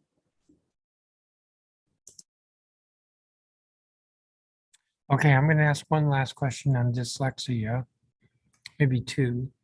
In your pre-hearing responses, you stated, quote, "The dyslexia specialist has been planning OSSE's upcoming professional learning scope and sequence, period," unquote. I could sort of guess what learning scope means. I have not a clue what sequence means. Can you explain what that means, OSSE's upcoming professional learning scope and sequence? Thank you so much for the question, Chairman, and for the opportunity to pull some of that jargon out of my testimony. I apologize for that. The scope and sequence, the scope is the range of information that is going to be covered, and the sequence is the order in which it will be covered, which is particularly important for learning because information scaffolds. And so covering information, certain information earlier rather than later can make a difference in the competency and confidence with which the individuals engaged in the learning opportunity are receiving, and ultimately, in the case of teacher training, able to use that learning in order to make a difference for their students. Now, the dyslexia specialist has been looking at other states. Yes, our dyslexia specialist has really benefited from the opportunity to work with other states.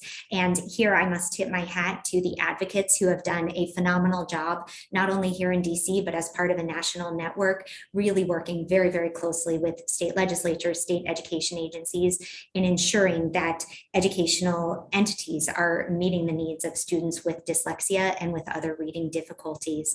Specifically, our OSSI dyslexia specialist has connected with New York, Texas, and neighboring Virginia to better understand their work to support students with dyslexia and other reading difficulties. She's also had an opportunity to review the teacher training tools developed by Texas and Virginia. This is particularly interesting to us because, as you know, consistent with the dyslexia legislation, OSSI is working with a leading university here in DC, American University, in order to create the dyslexia awareness module. And so we're very interested in how other states are contemplating providing their educators with awareness about dyslexia and other reading difficulties. Give me just a second.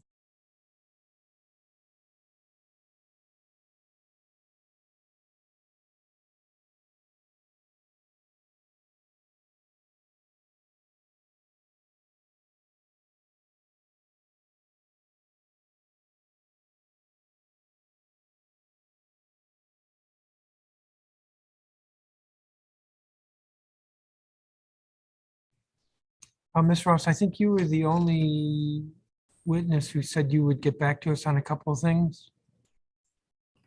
Yes, Chairman, based on my records, you are interested in better understanding the timeline for our implementation of the literacy task force, and I look forward to following up with you on more specifics there. And I also understand that you're interested in additional information about AARP in particular in regards to the high impact tutoring,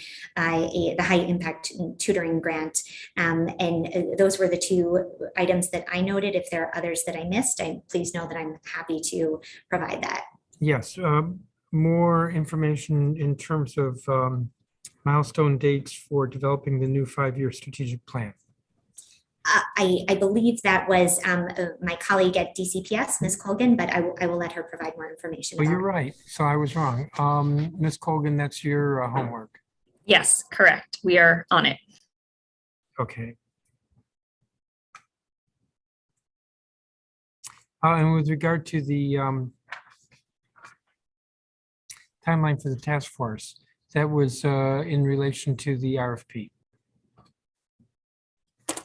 Okay. Thank you. Yes.